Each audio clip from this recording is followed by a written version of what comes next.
ओम ज्ञानतिग्रन्थस्य ज्ञानाय चक्षुरुन्मिलितं येन तस्मै श्रीगुरवे नमः।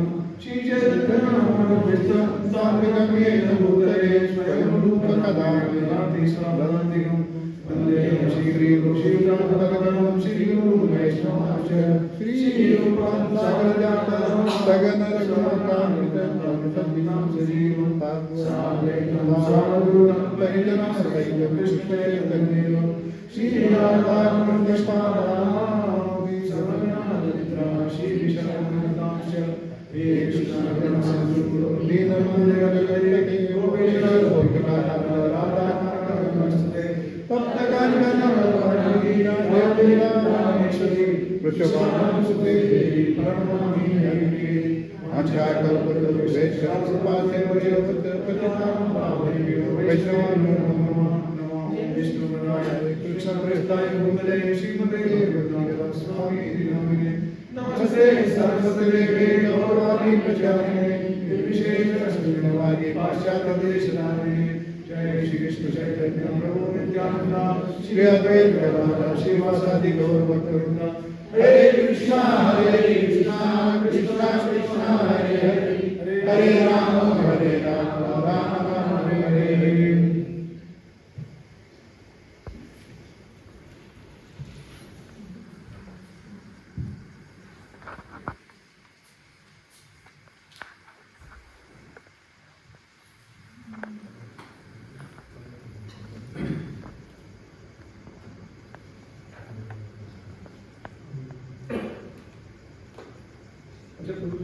Verse number 3:15 वो डिस्प्ले कर सकते हैं 3:15 स्क्रीन पर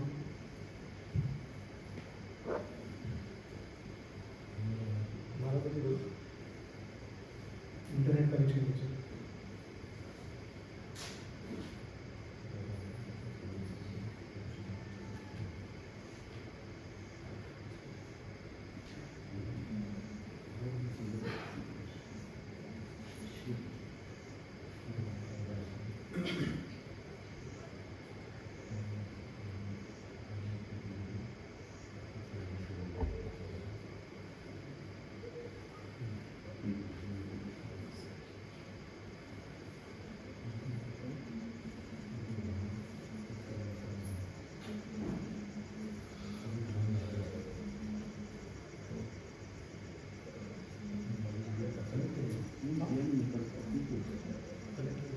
हाँ मेरा वो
तो ये गूगल ट्रांसलेशन है, इसके लिए इतना एग्जैक्ट नहीं होगा। ठीक है। ओम नमो भगवते वासुदेवाय ओम नमो भगवते वासुदेवाय ओम नमो भगवते वासुदेवाय ओम नमो भगवते वासुदेवाय ओम नमो भगवते वासुदेवाय ओम नमो भगवते वासुदेवाय नमस्कृत्यां चैव नरोत्तमं देवं सरस्वती व्यासं नष्टप्रायेषु भद्रेषु भागवत सेवया भगवतीर्थमाश्लोके भक्ति भक्ति निष्ठिके गीतो यदैषां भविता विवादो मध्वा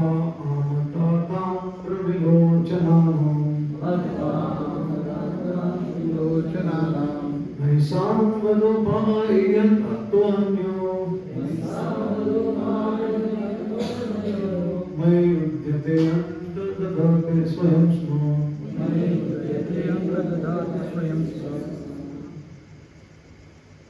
मित्र एक दूसरे से जब ईशा उनमें से भविता होगा विवाद झगड़ा मधु आमद मदिरापान के मद्यपान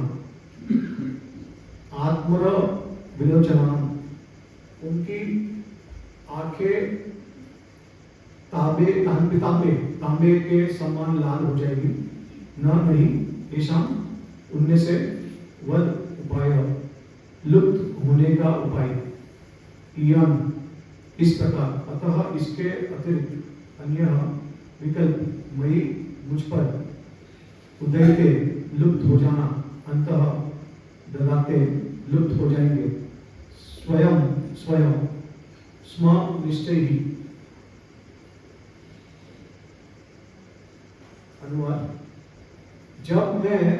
जब वे मदोन्मत्त होकर आपस में झगड़ेंगे मधुपान के कारण उनकी आंखें तांबे के समान लाल हो जाएगी तभी वे लुप्त होंगे अन्यथा यह संभव नहीं होगा मेरे लुप्त होने पर यह घटना घटेगी।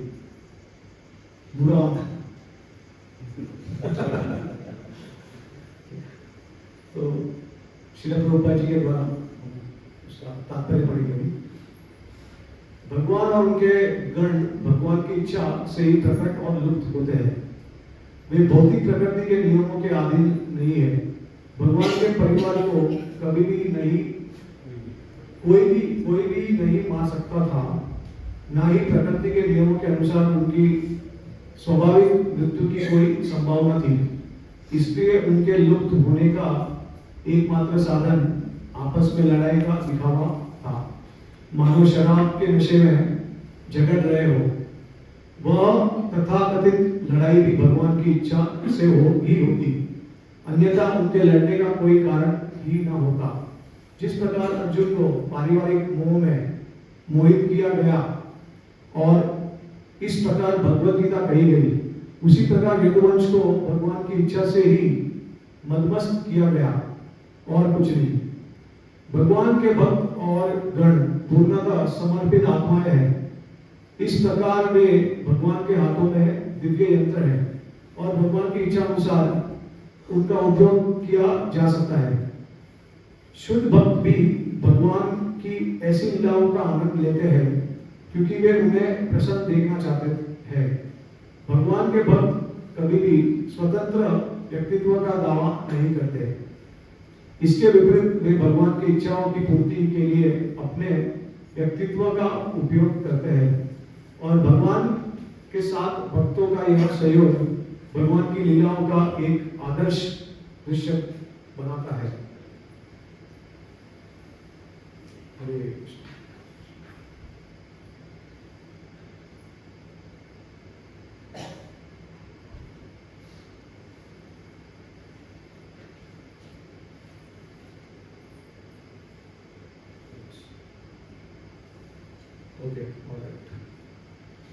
तो आज का जो विषय है काफी इंपॉर्टेंट है समझने के लिए भक्तों को समझना और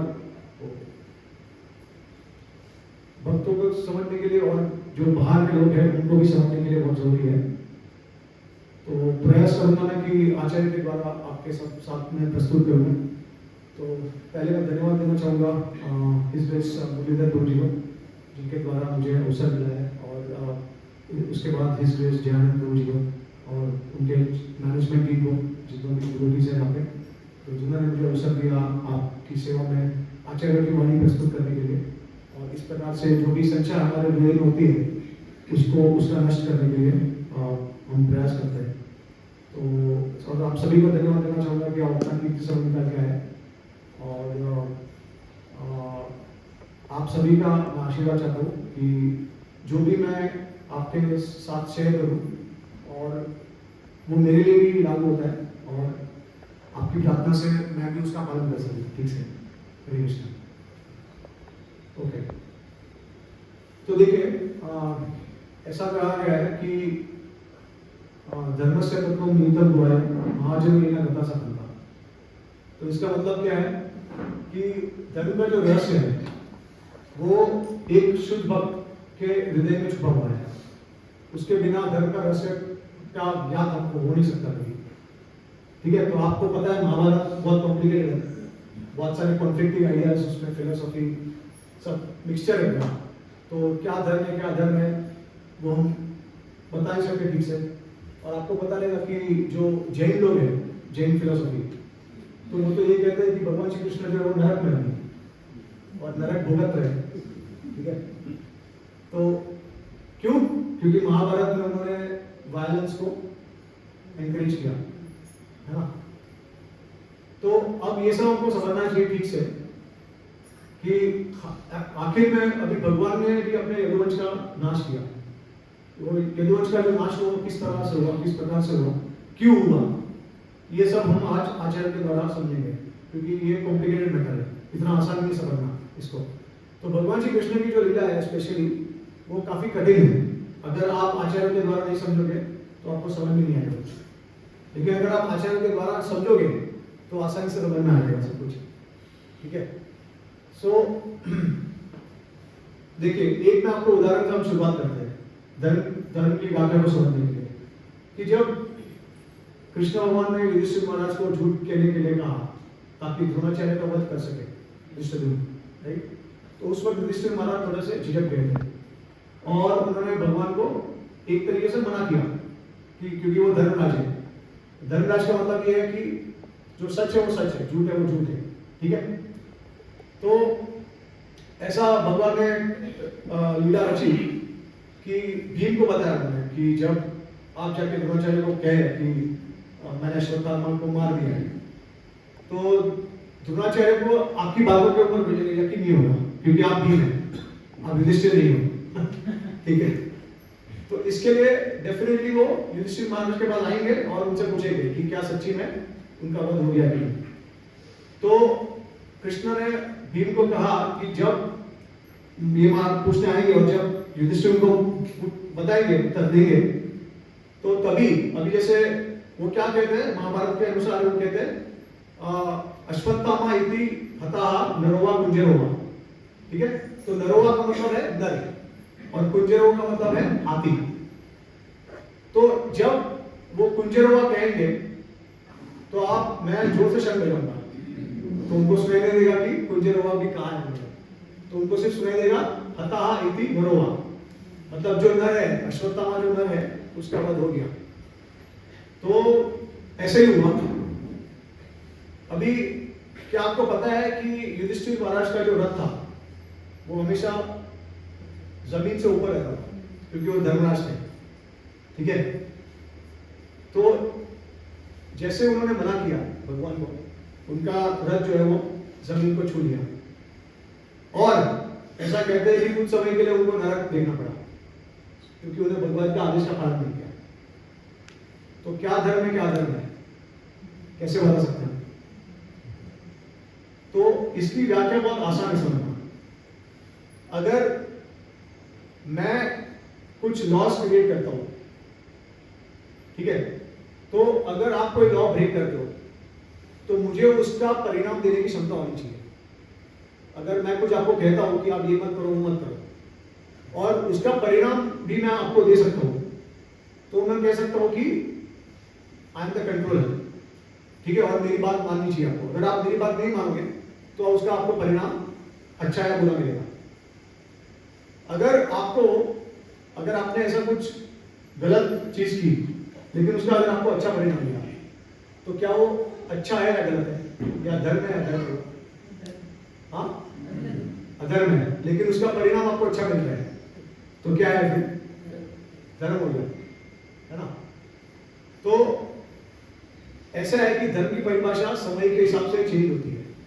तो जैसे सिंपल उदाहरण है कि अगर आप गाड़ी चला रहे हो रात को 12 बजे तो आपको रेड सिग्नल दिखेगा, क्या आप गाड़ी रुकाओगे सिग्नल पे? वैसे रुकाएंगे नहीं आप, क्योंकि आप देख रहे हैं कि सभी जा रहे हैं। और पुलिस वाले ने नियम बनाया है, वो लागू कब होते हैं? जब बहुत सारी गाड़ी होती है ना। देखिए, सब में टर्म्स एंड कंडीशन अप्लाई है। ऐसा नहीं है कि फॉरएवर कोई इंस्ट्रक्शन आपको फॉलो करते रहना है है ना। तो बुद्धि से हम समझ सकते हैं कि कब कौन सी चीज हमको एडजस्ट करनी है। ठीक है, अगर हम पकड़ के बैठ जाएंगे कि अभी देखिए भीष्म पितामह से नैष्ठिक ब्रह्मचारी, उन्होंने शपथ ले ली कि कभी भी विवाह नहीं करेंगे। उसका परिणाम क्या हो गया? बहुत बड़ा युद्ध हो गया, बहुत लाखों लोगों की, करोड़ों लोगों की जान चली गई उसमें, है ना। अगर वो विवाह कर लेते थे तो शायद कोई और अलग ही होता था। आज महाभारत हमारे पास शायद होता भी नहीं था।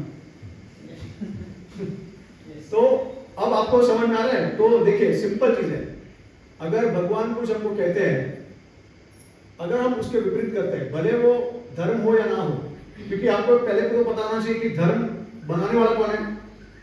भगवान है। तो वो उनको पूरा अधिकार है कि वो बोल सकते हैं कि ये धर्म को आपको तोड़ना है, क्योंकि ये समय में ये धर्म लागू नहीं है।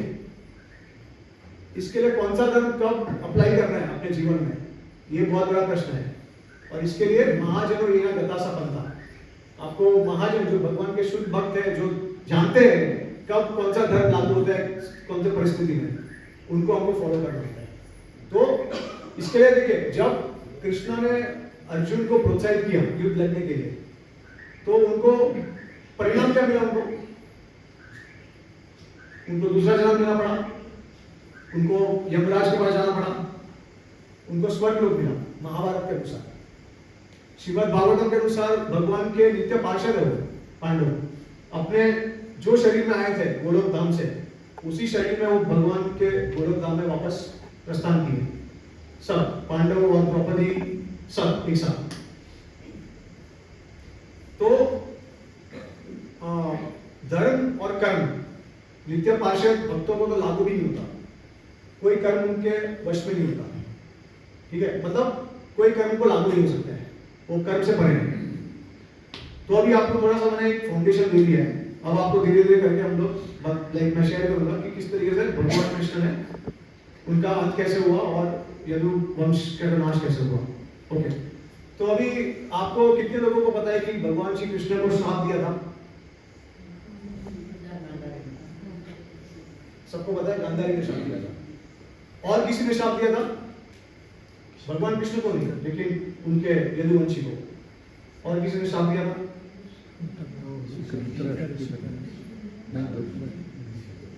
हाँ, ऋषियों ने श्राप दिया था किसको? सांबा को। जो सांबा कौन है? जांबवती और कृष्ण के पुत्र हैं। तो उनको श्राप मिला। पिंडरक तीर्थ करके नाम एक जगह है जो प्रभास क्षेत्र से पास में है। वहां पे जब ये सब जितने भी जो सांब है और उनके जो भाई है, वो सब, उनको लगा कि हम चलो जाते हैं, बहुत सारे ऋषिगण आए हैं यहाँ पे, तो थोड़ा सा मजाक मस्ती करते हैं उनके साथ। तो उन्होंने सांबा ने कहा कि अपने आप को एक प्रेग्नेंट वुमेन की तरह डिस्गाइज कर लिया, ऐसा रूप ले लिया उसने, वो प्रेग्नेंट है। फिर उनको ऐसे ही मस्ती मजाक में पूछ लिया ऋषियों को कि आप हमें आशीर्वाद दीजिए कि कल कि हमारा जो बच्चा है उसका कल्याण हो, सब अच्छा हो।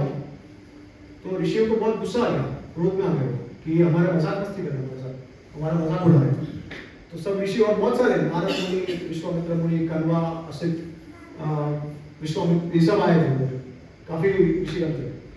तो उन्होंने श्राप दे दिया उनको कि ये जो तुम बोल रहे हो कि तुम्हारे गर्भ में एक संतान है, यही तुम्हारा मृत्यु और पूरे वंश का तुम्हारा कारण बनेगा।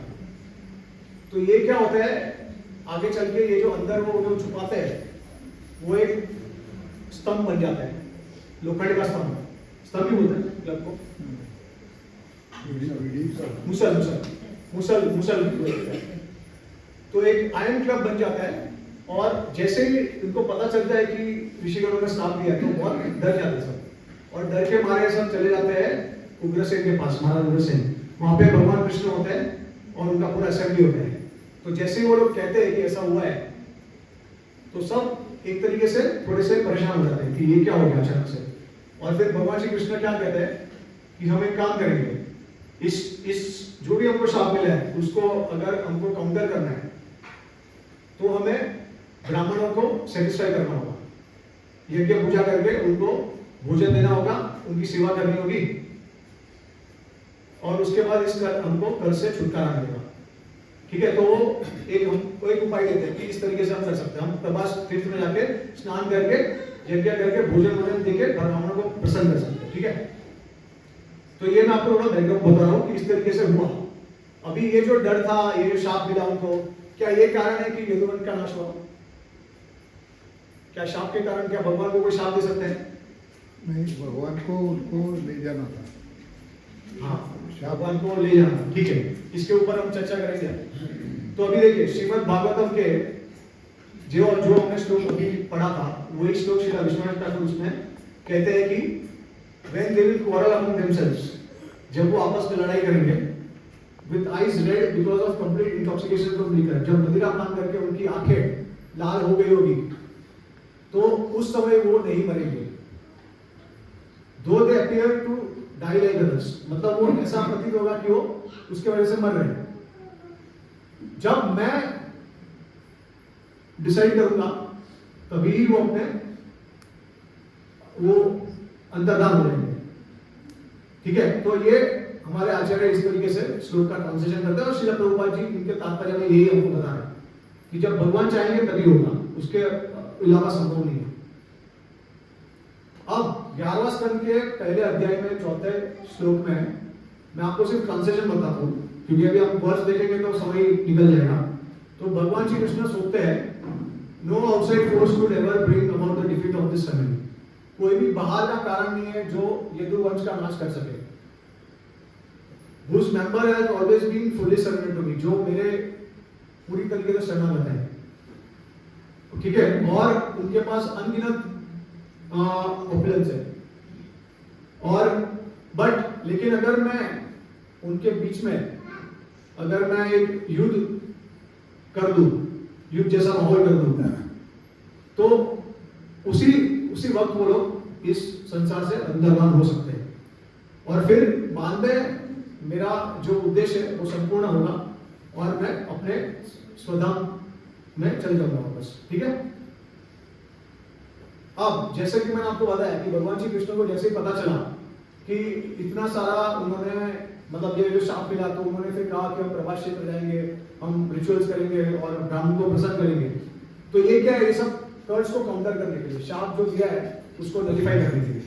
ठीक है, तो भगवान श्री कृष्ण इससे क्या दिखा रहे हैं कि वो एक मनुष्य की तरह एक्ट कर रहे हैं, मनुष्य की तरह लीला कर रहे हैं। हालांकि आप आगे चल के देखेंगे कि ये शाप और ये जो पुण्य कर्म पाप कर्म ये सब कुछ लागू नहीं हुए, भगवान सबसे परे है। ठीक है, अभी देखिए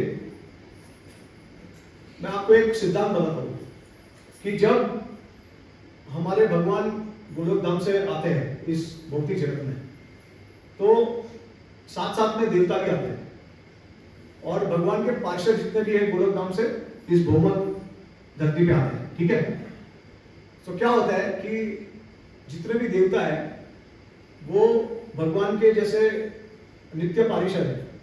उदाहरण के तौर पे उद्धव है, उग्रसेन महाराज है, देवकी है, वसुदेव है, बलराम जी है, सुभद्रा माई है, फिर उनके पुत्र है बहुत सारे, है ना, पूरे एक परिवार, बहुत बड़ा परिवार है। तो जो लोग आते हैं भगवान के धाम से आते हैं, उनकी लीला में शामिल होते हैं। ठीक है, तो जैसे उदाहरण के तौर पे अगर आपका कोई फेवरेट एक्टर होगा और अगर वो आपको पर्सनल इनविटेशन देगा कि क्या तुम्हें मेरे साथ आना है, हम लोग एक शूटिंग करने वाले हैं, क्या तुमको हमारे साथ आना है, तो आप तुरंत बोलोगे कि हाँ हम भी आएंगे, हम भी आएंगे। तो उसी प्रकार से भगवान शूटिंग करने जाते हैं बंडेलगढ़ में, फिल्म का शूटिंग होता है, ड्रामा करते हैं, और वो ड्रामा में ये सब आके पार्टिसिपेट करते हैं उनकी लीला को असिस्ट करने के लिए, सपोर्ट करने के लिए। ठीक है, तो अभी क्या होता है कि जो देवी देवता होते हैं, जो लोग स्वर्ग लोक से आए होते हैं, वो इस सारे यदुवंश जो होते हैं उनके शरीर में समा जाते हैं। ठीक है, तो जैसे फॉर एग्जांपल कि जो जैसे किसी आप गरुड़ जी को ले लीजिए, तो गरुड़ जी जो है जैसे श्रीदामा सखा है भगवान के गोलोक में, तो वो गरुड़ जी जो वैकुंठ में उनका एक्सपांशन होता है गरुड़ जी का, फिर उसी प्रकार से राधा रानी का एक्सपांशन होता है, सत्यभामा, फिर लक्ष्मी, इस तरीके से। और फिर देवी का जब स्वर्ग लोक में होता है तो देवी का उनका एक्सपांशन होता है। तो ये जितने भी देवी देवता जो होते हैं वो उनके अंश होते हैं, ठीक है। और वो जब ये लोग आते हैं तभी उनके शरीर में समा जाते हैं। तो अभी देखिए क्या होता है कि, लेकिन एक बात आपको ध्यान में रखनी है कि जब अंदर शरीर में प्रवेश करते हैं तो उनका आइडेंटिटी अलग होता है, ऐसा नहीं है कि एक ही हो जाता है, ठीक है। शरीर एक ही है लेकिन जो आत्मा है वो अलग अलग है। इसके लिए उनका तरीका सोचने का, उनका इंडिपेंडेंस जो होता है अभी भी होता है उसमें, ठीक है। तो अभी क्या था, भगवान ने लीला क्यों रचा, क्योंकि उनको देवता का जो पोर्शन था, जितने भी देवता इस यदुवंशी के शरीर में समा गए थे, उनको उसमें से निकाल के उनको वापस स्वर्ग में भेजना था, ठीक है। और मैं आपको बताऊंगा इसके बारे में थोड़ा और डिटेल में, ओके। तो देखिए ऐसा है कि भगवान का जो शरीर है वो आध्यात्मिक है और उनकी आत्मा और उनका जो शरीर है वो एक ही है, ठीक है। हमारा शरीर, हमारा आत्मा अलग अलग है। हमारा सूक्ष्म शरीर, हमारा भौतिक शरीर और आत्मा, ये तीनों अलग है, बराबर। लेकिन भगवान का जो शरीर है और उनके जो शुद्ध भक्त होते हैं, जो उनके गोलोक धाम में होते हैं, उनका आत्मा और शरीर एक ही होता है, ठीक है। तो इसके लिए उनका शरीर को हम बोलते हैं कि आध्यात्मिक शरीर है। अब देखिए कुरुक्षेत्र में जितने भी असुर थे, जितने भी कौरवों के साथ में थे, सिर्फ भगवान के ज्ञान से सारे जितने भी असुर थे, जितने भी कौरवों के साथ में जितने भी खड़े थे, भगवान के अगेंस्ट में थे। लेकिन भगवान की दृष्टि से सबको मोक्ष मिल गया। तो ऐसा कोई नहीं था जिसको मोक्ष ना मिला था, सबको भगवान ने मोक्ष प्रदान किया। और एक और भगवान कृष्ण के बारे में एक खासियत है जो अन्य किसी भी भगवान के कोई स्वरूप में नहीं है। ना राम भगवान में है, ना नरसिंह भगवान में है, ना वामन में, ना मत्स्य या कुर्मा, कोई भी। खासियत यह है कि जब भगवान श्री कृष्ण किसी असुर का वध करते हैं तो उनका कंप्लीट, संपूर्ण तरीके से जो दुख होता है वो हरण हो जाता है। तो संपूर्ण तरीके से दुख हरण करने का क्या मतलब है, क्या मिलता है उस व्यक्ति को? मोक्ष। क्योंकि अगर आप थोड़ा सा दुख हरण करेंगे लेकिन फिर भी आपको इस संसार में आना पड़ेगा। लेकिन कंप्लीटली अगर आपने साइकिल स्टॉप कर दिया, बंद कर दिया, जन्म मृत्यु जरावादी अगर आपने बंद कर दिया, उसका मतलब है कि आपको भगवान ने मोक्ष दे दिया, सब सारे जितने भी दुख है उससे आपको छुटकारा दे दिया। तो सिर्फ भगवान श्री कृष्ण ही वो कर सकते हैं, ठीक है, और कोई नहीं कर सकता। तो राम भगवान ने कुंभकर्ण और रावण का वध किया, क्या उनको मोक्ष मिला? नरसिंह भगवान ने हिरण्यकशिपु को मारा, क्या उनको मोक्ष मिला? मिला। हाँ मिला। किधर मिला? बाद में आया ना। हिरण्यकशिपु क्या बन के आया? फिर नेक्स्ट जन्म में क्या बन के आया? रावण और कुंभकर्ण। और फिर तीसरे जन्म में शिशुपाल जन्म का, और चौथे जन्म में चौथे जन्म में जगाए बनाए। नहीं, लेकिन वो तो चैतन्य महाप्रभु की लीला थी, तब तो मोक्ष मिल गया उन्हें, ठीक है, सीड हो गया, सीड, फाइनल सीड। तो प्रहलाद महाराज को उन्होंने बताया ना कि तुम्हारे पिता को मैंने मोक्ष दे दिया, तुम अपने लिए कुछ मांगो। हाँ, तो ये देखिए ऐसा है कि जो वर्ड्स यूज किए गए हैं वो गति होता है, गति। और गति जो होता है वो उसका अलग अलग मीनिंग होता है। गति का मतलब है कि आपको अच्छा ऑपुलेंस देना दूसरे जन्म में, या फिर स्वर्ग की प्राप्ति करना, या फिर मोक्ष देना, या फिर वैकुंठ देना। तो ये गति का अलग अलग मीनिंग होता है। और वैसे हालांकि प्रहलाद महाराज जो थे और उनके जो पिता थे हिरण्यकशिपु, वो तो एक तरीके से जय विजय थे। तो उनको तो ऑलरेडी भगवान, वो तो जीवन मुक्ति थे, तो ऐसा नहीं था कि उनको कोई बद्धा थी। वो तो सिर्फ ऐसा भगवान कृष्ण का इच्छा पूर्ण करने के लिए आए थे, ठीक है। तो वो तो 3 जन्म के बाद वैसे भगवान के पास चले जाते हैं। और हमारे आचार्य कहते हैं कि एक्चुअली में देखेंगे तो वो किधर जाते ही नहीं है, उनका एक्सपेंशन जाता है और हिरण्यकशिपु बनता है। ठीक है, तो इस तरीके से उनको कुछ लागू नहीं होता है। तो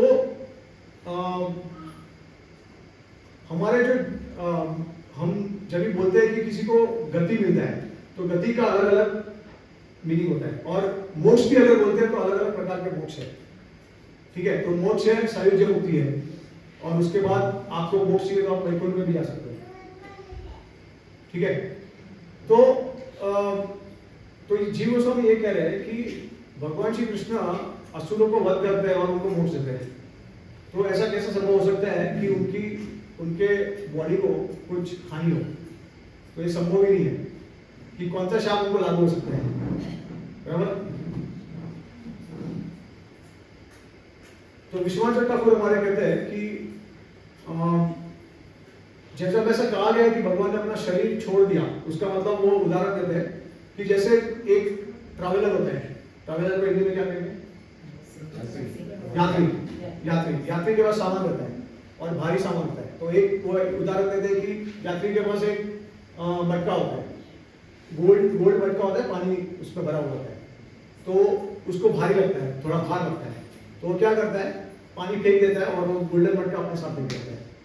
तो उसका मतलब ये है, विश्वनाथ ठाकुर ये उदाहरण के द्वारा बता रहे हैं कि उसी प्रकार से भगवान को जब उनको लगा कि ये अभी बर्डन हो गया मेरे पे, ये पृथ्वी लोक का, तब वो छोड़ के चले जाते हैं। तो इसके लिए भगवान एक्चुअली में देखेंगे तो उनका एक भौतिक शरीर छोड़ के जाते हैं। तो आगे चल के और मैं आपको इसके बारे में बताऊंगा कि किस तरीके से वो अपना कौन सा शरीर छोड़ते हैं। फिर श्रीधर स्वामी बताते हैं कि जितने भी इनऑस्पिशियस जो साइंस दिखे द्वारका में वो समय पे, वो भगवान के ही द्वारा सब आयोजित किया होता है, क्योंकि द्वारका में कोई भी इनऑस्पिशियस साइन होना नामुमकिन है, क्योंकि भगवान का स्वतः का वो धाम है। ठीक है, तो भगवान के अंतरंग शक्ति से प्रकट हुआ वो धाम है, इसके वजह से कोई पॉसिबिलिटी नहीं है कि वहां पे कोई अशुभ लक्षण हो।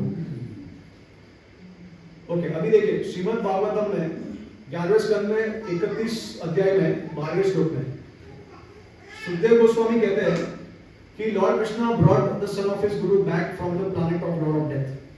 तो ये आपको सबको पता है, जब सांदीपनि मुनि के वहां पे भगवान शिक्षा लेने गए थे, उसके बाद सांदीपनि मुनि ने क्या मांगा उनसे, और उनकी माता जी ने क्या मांगा? हाँ, अपना बेटा जो मृत्यु को ऑलरेडी प्राप्त हो चुका था, तो भगवान उनके पुत्र को वापस लेके आए, यमराज के जो जहाँ पे वो विराजमान है, वहां से वो वापस उनको लेके आए। तो अभी आप सोच सकते हैं, ठीक है। और हमारे आचार्य ये भी बताते हैं कि जब वो यमराज के पास गए थे, तो देखिए एक बार किसी का मृत्यु होता है तो शरीर तो रहता नहीं है, क्योंकि भौतिक शरीर जो है वो अर्थ वाटर फायर इधर में मिल जाता है। तो वो बोल रहे थे कि ठीक है, उनके आत्मा को बुलाते हैं, लेकिन यमराज जी कहते हैं कि इनका शरीर तो ऑलरेडी जा चुका है, तो अब मैं क्या करूं? तो भगवान कृष्ण क्या बोलते हैं उनको पता है? वो बोलते हैं कि जो भी एलिमेंट्स थे उनके शरीर में, उनको बुलाइए वापस, और जैसा शरीर था वैसा जोड़ के दीजिए मुझे, और मुझे आप वापस कीजिए। तो यमराज जी सब एलिमेंट्स को बुलाते हैं, जो शरीर जिस प्रकार से जितना प्रोपोर्शन में एलिमेंट्स होते हैं वो कंपोज करके उनके बेटे को वापस देते हैं। तो आप ये मुझे बताइए कि अगर ऐसे भगवान यहाँ तक कर सकते हैं तो उनका वध कौन कर सकता है? उनको कोई शाप कौन दे सकता है? ठीक है, तो ये श्रीमद् भागवतम के श्लोक में सुखदेव गोस्वामी कहते हैं। उसके बाद वो ये कहते हैं कि इसके लिए यहाँ पे कहा गया है कि in the boys self same body, जैसा बॉडी उन्होंने छोड़ा था, सांदीपनि के पुत्र का नाम मधुमंगल था, और मधुमंगल ने जिस प्रकार से शरीर छोड़ा उसी प्रकार का शरीर उनको वापस दे दिया। ठीक है, और बाद में ऐसा कहा गया है कि and as the ultimate giver of protection he saved you also from when you were burned by the Brahmastra of Ashwatthama। तो परीक्षित महाराज को सुखदेव गोस्वामी कह रहे हैं कि जब आप गर्भ में थे उत्तरा के, तभी भी किसने आपकी रक्षा की थी? जब ब्रह्मास्त्र चला गया था आपके ऊपर, तभी भगवान श्री कृष्ण ने आपकी रक्षा की थी, उनसे बचाया था। ठीक है, और फिर ऐसा कहते हैं कि he conquered in battle even Lord Shiva, who deals death to the agents of death. Agent of death कौन है? यमराज। तो उनको भी मृत्यु प्रदान करने वाले कौन है? भगवान शिव। वो शिव भगवान को उन्होंने हरा दिया था। तो ऐसे मृत्यु के ओनर को हराने वाले उनको मृत्यु कैसे मिल सकती है? ठीक है। और फिर जिस व्यक्ति ने उनको मारा बाण से जरा, उनको भगवान ने वैकुंठ धाम पहुंचा दिया। तो भगवान को क्या हानि हो सकती है? और वो भी कहा गया कि उनके ओरिजिनल जो शरीर में वो थे जरा, वही शरीर में वो अपने वैकुंठ धाम में पधार लिए। तो वो अपने आप को कैसे बचा नहीं सकते? तो ऐसा श्रीमद् भागवतम का श्लोक है। अभी हमारे आचार्य श्री विश्वनाथ ठाकुर ये कहते हैं कि उन्होंने जब बाण चलाया था तो उन्होंने पैर को छेद नहीं किया था, क्योंकि अगर पैर को छेद किया होता था तो जरा जाते थे उन्होंने क्षमा याचना की जब उनको पता चला कि कृष्ण भगवान को उन्होंने बाण से मार दिए, तो उन्होंने जाके क्षमा याचना की। लेकिन अगर उन्होंने देखा होता था कि भगवान के पैर को छेद किया है तो वो सबसे पहले वो बाण को निकाल देते थे, लेकिन ऐसा कुछ हुआ नहीं है। तो वो कहते हैं कि बाण भगवान के पैरों को सिर्फ उसने छुआ लेकिन छेद नहीं कर पाया, क्योंकि भगवान का शरीर आध्यात्मिक है। ठीक है। उसके बाद विश्वामित्र ये भी कहते हैं कि अभी ऐसा बताया गया है कि भाई जरा जो थे वो एक हंटर शिकार था। तो शिकारी क्या करता है? शिकार करने के लिए बहुत सारे जानवरों को मारता है। तो उसको ऐसा लगा कि ये हरण था। भगवान का जब उन्होंने पैर का छेद किया तो उनको लगा कि मैंने किसी हरण के ऊपर बाण चलाया है। लेकिन विश्वनाथ ठाकुर कहते हैं कि प्रभास क्षेत्र में 560 मिलियन यादवास ने युद्ध किया एक दूसरे के साथ। 560 मिलियन कितना बिलियंस में हो गया? हाँ 56 करोड़। बिलियंस में कितना हो गया? 5 बिलियंस 0.56 बिलियन। आप सोचिए प्रभास क्षेत्र में क्या इतना जगह है? तो वो कहते हैं कि अगर ऐसा हुआ रहता था तो सबका खून से पूरी नदी बह जाती थी। और ये दृश्य को देख के कोई भी वहां पे हरण या कोई भी जानवर आपस में आ भी नहीं सकता। इसके लिए कोई संभावना ही नहीं थी कि जरा जो है वो हरण के द्वारा भगवान को छेद कर सके। लेकिन भगवान की लीला की योजना ऐसी थी कि उन्होंने पांडवों को ऐसा विश्वास दिलाया कि ऐसा सब हुआ है, ये घटना हुई है, और इससे क्या होगा? उनका करुणा रस जो था वो बढ़ गया था। ठीक है। और एक और उनको कार्य करना था कि संसार में उनको पता था कि कलयुग आने वाला है, तो गलत तत्व का सिद्धांत प्रदर्शन करने के लिए और धर्म को कम करने के लिए उन्होंने ऐसा दिखाया कि ऐसा हुआ है। लेकिन कुछ उस पे, और दूसरा उन्होंने पॉइंट ये भी किया कि ऐसा बताया गया कि जो हंटर आया था, जरा आया था, वो किसी साउंड या कोई आदमी या कोई आवाज उसके बिना आया था। तो ये तो संभव ही नहीं है क्योंकि इतने सारे वेदुस्त्र होते हैं। तो अंत में वो कहते हैं कि ये सब एक स्वप्न की तरह एक इल्यूजन था, भगवान ने क्रिएट किया था। इसके बारे में आपको मैं एक डिटेल में थोड़ा और आगे बताऊंगा। हाँ, अभी देखिए सबसे मेन कंफ्यूजिंग श्लोक जो श्रीमद् भागवतम में दिया है वो ये है कि वसुदेव देव की रोहिणी उन्होंने अपना शरीर त्याग कर दिया, क्योंकि जैसे ही दारूक जो थे उन्होंने जाके इन्फॉर्म किया कि इस प्रकार का घटना हुआ है प्रभास में, तो देव की वसुदेव रोहिणी ये लोग एकदम ही बहुत ज्यादा ये लोग शोक में चले गए और सीधा जाके प्रभास क्षेत्र पहुंच गए और उनके भाव विवरण आके उन्होंने अपना शरीर वहां पे त्याग दिया। ऐसा श्रीमद् भागवतम का श्लोक बताता है।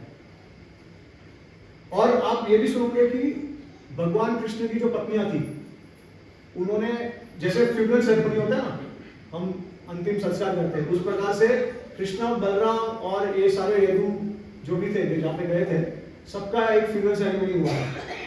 जहाँ पे भगवान के शरीर को जलाया गया था। सब यजुष के शरीर को जलाया गया और उनकी पत्नियां जो है वो धीरे धीरे करके उस फिगल में प्रवेश करती है और अपना प्राण त्याग देती है।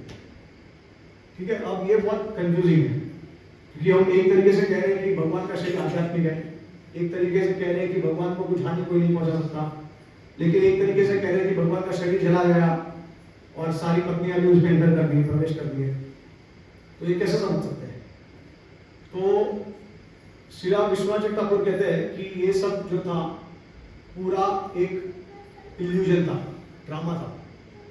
ये इल्यूजन तो वो कहते हैं कि सुखदेव गोस्वामी ये जो श्लोक कहते हैं 11वां स्कंद में वर्ष नंबर 31 से ले 15 से 22 लेके जो वर्सेस है, तो वो कहते हैं कि ये इल्यूजरी वर्सेस है।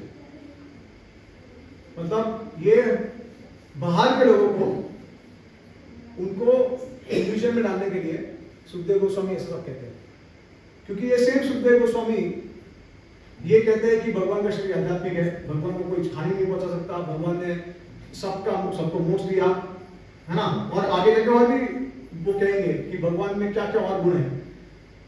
तो इसके लिए वो कहते हैं कि ये सब जो ड्रामा था, इल्यूजन था, भगवान ने क्रिएट किया था। अब ये क्यों किया था, ऐसा किसके लिए किया था, वो हमको समझना है। तो अभी हमारे आचार्य कहते हैं कि जैसे मैंने आपको बताया कि जो देवता और जो देवी है वो भगवान के नित्य पार्षद के शरीर में समा हुए हैं, है ना। तो आचार्य कहते हैं कि जो असली देव की रोहिणी वसुदेव है वो तो द्वारका में ही थे, वो प्रभास गए नहीं थे, वहां से वो अंतर्धान हो चुके थे, अदृश्य। ठीक है, और जो उनके जो देवता और देवी का जो ये थे उनके शरीर में, वो अलग होके वो लोग प्रभास गए थे। ठीक है, हालांकि असली रोहिणी वसुदेव देव की ये सब द्वारका में अंतर्धान हो गए। तो अभी मैं आपको एक बहुत इंपॉर्टेंट रहस्य और तत्व बताता हूँ, प्रकट और अप्रकट। तो देखिए, भगवान की लीला में ये बहुत समझना जरूरी है, प्रकट अप्रकट। अभी आप जब भगवान इस पृथ्वी पर अवतरित होते हैं तो जो साधक होते हैं वो भगवान को देख सकते हैं अपनी भौतिक आंखों से। जैसे उदाहरण के तौर पे शिशुपाल, दंतवक्र, रावण, कुंभकर्ण, दुर्योधन, शकुनी, ये सब ने भगवान को देखा, साक्षात दर्शन किया उनका। ठीक है, सबने देखा उनको, तो इसको बोलते प्रकट। प्रकट मतलब जो साधक अपने आंखों से देख सकते हैं। हम हमारे जैसे लोग भगवान को देख सकते हैं। अप्रकट क्या होता है कि सिर्फ भगवान के जो नित्य सिद्ध डिवोटी है या फिर जिन्होंने भगवान के प्रति प्रेम प्राप्त किया है, वो लोग ही सिर्फ भगवान को देख सकते हैं। उसका मतलब क्या है कि जो साधक है भगवान उनके सामने अदृश्य हो जाते हैं, और जो भगवान के प्रेमी भक्त हैं, जो गोलोक धाम से है, नित्य सिद्ध डिवोटी है, वो अभी भी भगवान को देख सकते हैं, क्योंकि उनकी आंखें जो होती है वो भौतिक आंखें नहीं है, उनके पास आध्यात्मिक आंखें होती है। ठीक है, तो इसको बोलते हैं प्रकट और अप्रकट। उदाहरण के तौर पे कितने लोग ब्रज घूमे गए?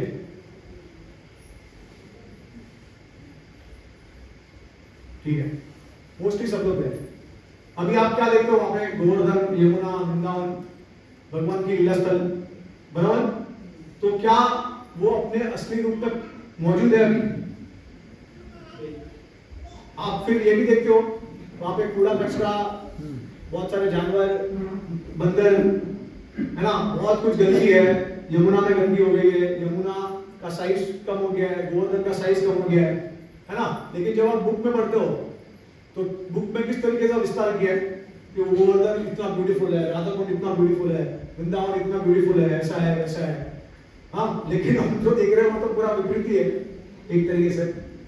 तो इसको बोलते हैं दृश्यमान दृष्टि, मतलब जो हमारे आंखों के सामने दिख रहा है। ठीक है, और जब भगवान प्रकट थे 5000 वर्ष जब पहले भगवान आए थे, तो उसको बोलते हैं प्रकट लीला। क्योंकि आप गोवर्धन, यमुना, जितने भी वन हैं उनको अपने आंखों के सामने आप देख सकते थे उसके असली स्वरूप में। अभी सब ढक गया है, अभी योग माया का पर्दा बिछा हुआ है, इसके लिए आप साधक जो है वो उसके असली स्वरूप में देख नहीं सकते। लेकिन क्या उसका मतलब ये है कि जो हम गोवर्धन देख रहे हैं क्या वो आर्टिफिशियल है, क्या वो फेक है? नहीं, वो असली है, वो रेमनेंट है। रेमनेंट आप कह सकते हो कि जैसे महाप्रसाद अगर आप मुझे दोगे 56 लोग, तो उसमें से मैं थोड़ा सा पोर्शन लूंगा और उसको ऑनर करूंगा। तो उसी प्रकार से गोवर्धन असली स्वरूप में बहुत ही ज्यादा सुंदर है, बहुत ही ज्यादा विशाल है, लेकिन उसका थोड़ा सा पोर्शन हमको देखने मिल सकता है आज भी। बाकी पोर्शन जो है वो ढका हुआ है, कवर्ड है। वो कब देख सकते हो आप? जब भगवान की शुद्ध भक्ति करके आप प्रेम की अवस्था को प्राप्त करोगे। तो हमारे आचार्य बताते हैं कि साधक के जीवन में 9 स्तर है भक्ति के। पहले तो वो श्रद्धा होनी चाहिए भगवान के प्रति। उसके बाद जब श्रद्धा होगी तब आप क्या करोगे? साधु संग करोगे, साधुओं के पास जाओगे, उनसे आप सीखोगे कि भगवान की प्राप्ति कैसे हो सकती है, क्या करना चाहिए हमको, है ना? तो आप साधु संग करोगे, उसके बाद क्या हो? साधु संग आपको क्या बताएंगे कि आप ये करो, वो करो, ऐसा करो, वैसा करो, ऐसा मत करो, ये मत करो, है ना? तो बताएंगे कि आपको भजन करना है, किस तरीके से करना है, किस तरीके से नहीं करना है, ऐसा बताएंगे। तो भजन क्रिया, तो भजन क्रिया करने से क्या होगा? आपका आपका शुद्धकरण होगा, क्योंकि जितना ज्यादा भगवान के आश्रय लोगे, नाम जप करोगे, सेवा करोगे, तो आपको अच्छा लगने लगेगा। और जितना भी आपके अंदर काम, क्रोध, मोह, मद, मत्सर्य, लोभ छुपा हुआ है, धीरे धीरे धीरे करके कम होगा, बराबर? तो अनर्थ निवृत्ति होगी। अब मुझे ये बताइए, क्या भगवान को कोई देख सकता है ये सब गुण के साथ? अगर मेरे में द्वेष है, अगर मेरे में लोभ है, अगर मेरे में काम है, क्रोध है, तो क्या भगवान के दर्शन कर सकते हो? नहीं। तो भगवान अपने आप को नहीं दिखाते हैं इसके लिए। तो अनर्थ निवृत्ति होती है, वो लंबे समय तक चलता है। उसके बाद निष्ठा। तो भगवान, जब आपका भगवान के प्रति श्रद्धा जो है एकदम निष्ठता पूर्ण हो जाता है, स्टडी, क्योंकि भगवान आपकी परीक्षा लेते हैं कि भाई अगर कलयुग के कठिनाई आती है तो क्या ये भक्त मेरा आश्रय लेता है कि नहीं, क्या वो मुझे याद करता है कि नहीं, क्या उस समय पे वो मुझे मेरा त्याग कर देता है, उसका मतलब वो मेरा प्रेमी नहीं है। तो निष्ठा आपको दिखाना पड़ेगा कि मैं जो भी आया वो मैं भगवान का भजन कंटिन्यू करूंगा। फिर उसके बाद जब निष्ठा आके देखे, निष्ठा आपके हाथ में, उसके ऊपर जो है, जो स्टेजेस है, वो भगवान का उसमें ज्यादा कृपा है। तो अभी निष्ठा की वजह से क्या होगा? भगवान खुश होंगे, प्रसन्न होंगे आपके निष्ठा भक्ति के साथ। तो वो क्या करेंगे? आपको प्रदान, आपको रुचि देंगे। तो आपको नाम जप में रुचि देंगे, श्रवण में रुचि देंगे, कीर्तन में रुचि देंगे, अर्चना विग्रह में रुचि देंगे। तो वो रुचि से आपको मजा आएगा फिर भक्ति करने के लिए, आप स्पॉन्टेनियस हो जाएंगे, ठीक है? और उसके बाद क्या होगा? रुचि से के बाद आपकी भगवान के प्रति आसक्ति, अटैचमेंट हो जाएगा। मतलब आपको लगेगा कि हमारे घर के मेंबर है, जैसे आप आ सकते हो अपने फैमिली वालों से। उनको कुछ भी कल के हानि होती है तो आपको दुख होता है, उनको अगर प्रसन्नता होती है तो आपको प्रसन्नता होती है। हालांकि कलयुग में अभी तो कभी कभी उल्टा होने लगा है, ऐसा हो गया, घर ही में ऐसा हो रहा है सब। तो इस तरीके का आसक्ति उनके प्रति हो जाता है, तो हमारे में भाव प्रकट होता है, हमको भी दुख होता है, हमको भी सुख मिलता है, उनको उनकी सेवा करके, उनको प्रसन्न करके। तो एकदम घना घना रिश्ता हो जाता है भगवान के साथ, ठीक है? आसक्ति के बाद फिर भाव के लक्षण प्रकट होते हैं, जैसे रोंगटे खड़े हो गए, आंसू निकलना, किसी को याद करना और उसमें शौक करना, ऐसा बहुत अलग अलग प्रकार के लक्षण होते हैं। उसके बाद अंत में आता है प्रेम। तो जब भाव के स्तर में जब आप आते हो, अभी देखिए भगवान को क्या आप अपनी भौतिक इंद्रियों से देख सकते हो? नहीं। सब मानते हैं। इसके लिए आपको क्या चाहिए? किस प्रकार की इंद्रिया चाहिए?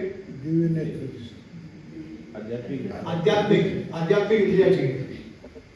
तो भाव के स्तर पे ऐसा होता है कि भगवान की लादनी शक्ति जो है वो हमारे हृदय में प्रवेश करती है और हमारे शरीर को आध्यात्मिक बनाती है।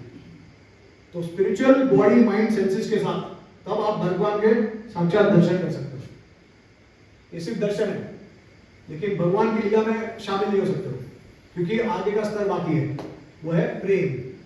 तो जब भाव स्तर से धीरे धीरे करके आप पूरी तरीके से शुद्ध हो जाओगे, जितने भी आपके अपराध के कारण जो अनर्था बचे हैं वो जब नष्ट हो जाएंगे प्रेम के द्वारा, तब आप भगवान के धाम में जा सकते हो और भगवान के लीला में शामिल हो सकते हो। भगवान के साथ आप जो 5 रस है उसका आस्वादन कर सकते हो। तो अभी आपको समझ में आया कि ये प्रकट और अप्रकट बोलते हैं इसको, कि हम भौतिक इंद्रियों से भगवान के दर्शन अभी नहीं कर सकते। तो साधक जो होते हैं वो नहीं कर सकते, उसको बोलते हैं प्रकट लीला। जो साधक जब कर सकते हैं दर्शन, जब नहीं कर सकते तो उसको बोलते हैं अप्रकट। मतलब जो लोग ने प्रेम का स्तर प्राप्त कर लिया, जो लोग नित्य सिद्ध है, वही भगवान का दर्शन कर सकते हैं। ठीक है, भले भगवान बाहरी की दृष्टि से वो अंतर्धान हो जाए, अदृश्य हो जाए, लेकिन उनके लिए भगवान हमेशा प्रेजेंट है। एक्चुअली देखेंगे तो देखिए भगवान हर जगह पे है। क्या आप देख सकते हैं भगवान यहाँ पे ऊपर नीचे, इतो नरसिंहो परतो नरसिंहो यतो यामी ततो नरसिंहो, बाहिर नरसिंहो हृदय नरसिंहो, नरसिंहम आदि शरणम प्रपदे, सब जगह पे है, हर एक कण में है वो। और एक तत्व ये सिद्धांत भगवान का कि भगवान अदृश्य रूप में है आपके सामने। अगर आप प्रेम के स्तर पे पहुंचोगे तो भगवान सब जगह पे है आपके लिए। आप समझ गए, भगवान किधर गए ही नहीं है। तो इस प्रकार से आपको समझना है। सो अभी देखिए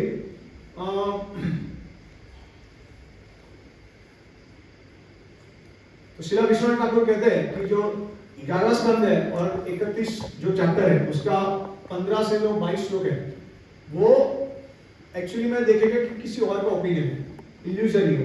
मतलब जिसमें सुखदेव गोस्वामी वर्णन करते हैं भगवान के क्रियाक्रम का, कि किस तरीके उनसे शरीर जलाया गया और सारी पत्नियां जो थी वो एंटर हुई, ऐसा सब। ठीक है, क्योंकि देखिए अब श्रीमद् भागवतम के 11वां स्कंद में 6वें अध्याय में श्लोक 37 to 38 में क्या कहा है? भगवान कहते हैं कि by bathing at Pravashetra, by offering tarpanas to the pitras and devatas, by feeding worshipable brahmanas with various delicious foodstuffs, and by bestowing gifts upon them as more suitable candidates for charity, like sowing seeds, we will certainly cross over these terrible dangers through such acts of charity, just as one can cross over a great ocean with suitable boat. तो भगवान ने उपाय दे दिया, उनको शाप मिला। तो भगवान ने, जैसे मैंने आपको समझाया कि भगवान ने उपाय क्या दिया कि ब्राह्मणों का सेवा करो, ठीक है, उनको अच्छी तरीके से प्रसन्न करो, और जो भी तर्पण है वो सब दान में लो। ये सब करेंगे तो हम ये जो शाप है उसको आसानी से हम उल्टा उसको कर सकते हैं, ठीक है, नष्ट कर सकते हैं। तो बाहर की दृष्टि से भी अगर आप देखेंगे, अगर ऐसा भी नहीं समझेगा कि भगवान आध्यात्मिक है, उनका शरीर, उनके पार्षद आध्यात्मिक है, बट बाहर की दृष्टि से भी अगर देखेंगे तो भगवान ने इस कर्ज को आराम से रिवर्स कर दिया, नलीफर उसको नष्ट कर दिया, और ये प्रमाण है श्रीमद् भागवतम में। तो इसके लिए क्या हो रहा है अभी देखिए, जो देवता जो जाते हैं प्रवास में, ठीक है, अब बैकग्राउंड में आपको थोड़ा बताता हूँ कि क्या होता है जब उनको शाप मिलता है सांबा और उनके भाइयों को।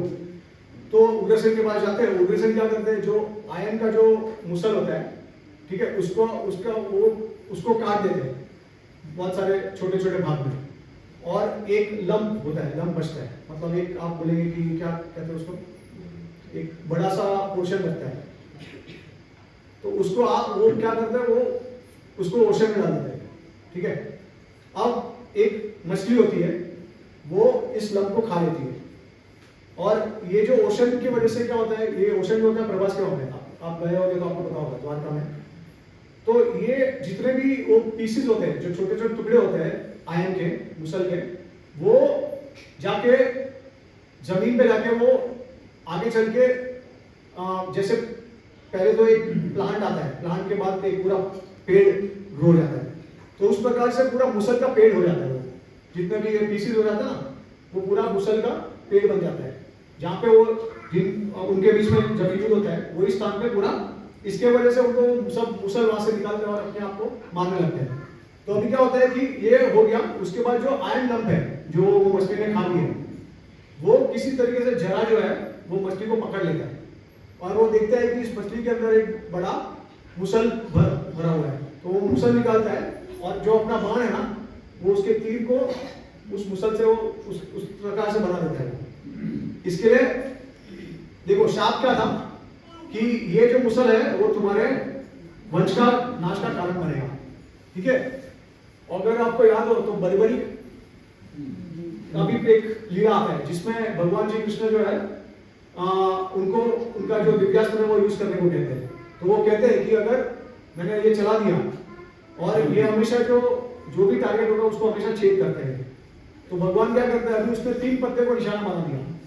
तो जब वो अपना दिव्यास्त्र चलाते हैं, बाण चलाते हैं, तो वो एक पत्ते को छेद करता है, दूसरा पत्ता छेद करता है, और उसके पहले भगवान कृष्ण एक तीसरे पत्ता जो होता है ना उसको अपने पैरों के नीचे रख देते हैं।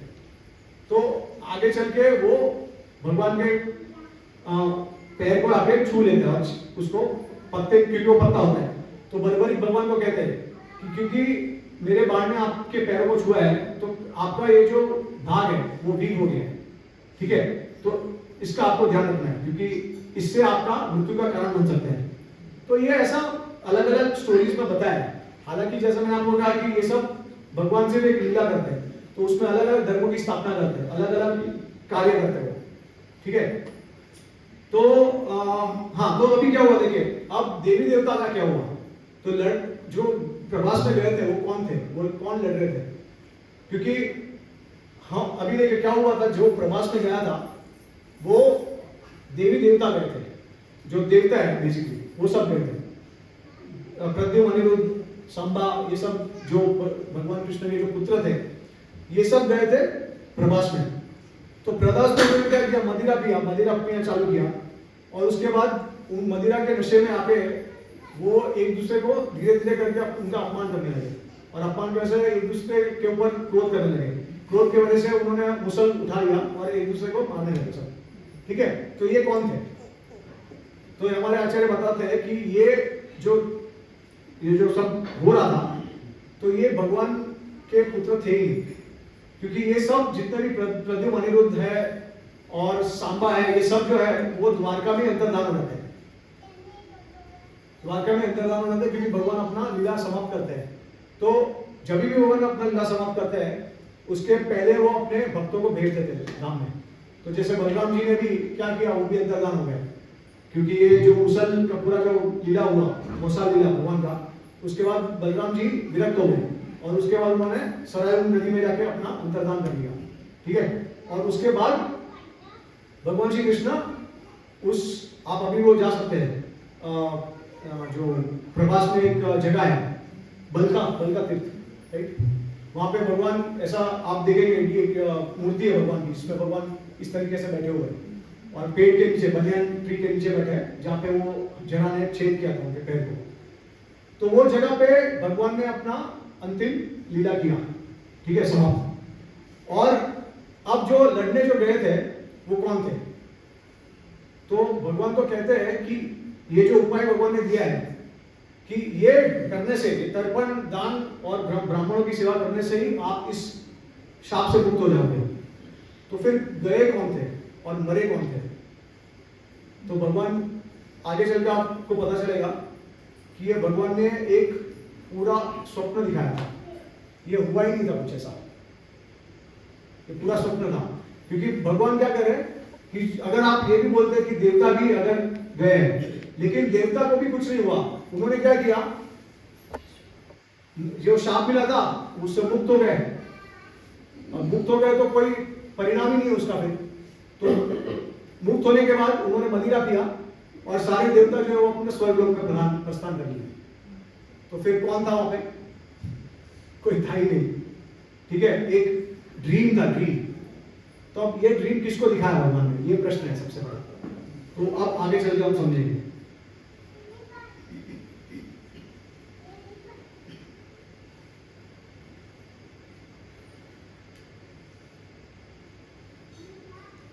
देखिए एक और हमारे आचार्य बताते हैं, इंपॉर्टेंट इंफॉर्मेशन देते हैं 11वां स्कंद में 14 चैप्टर में और 37 वर्ष में, वो श्लोक में क्या बताया गया है, वाणी मध्य स्मरद रूपम ममैत ध्यान मंगलम। वाणी मध्य का मतलब क्या है, फायर के अंदर आपको मुझे पूछना है। वाणी मध्य स्मरद रूपम, मेरा ध्यान करना है फायर के अंदर। तो विश्वान ठाकुर कहते हैं कि जब भगवान आग के अंदर मौजूद है तो आग उनको जला कैसे सकती है? राइट? तो ये श्रीमद् भागवतम का प्रमाण है।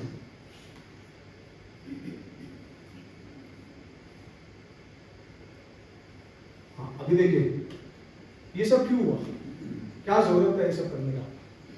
तो हमारे आचार्य श्रीला भक्ति सिद्धांत ठाकुर इसके ऊपर बहुत एक बढ़िया तात्पर्य देते हैं।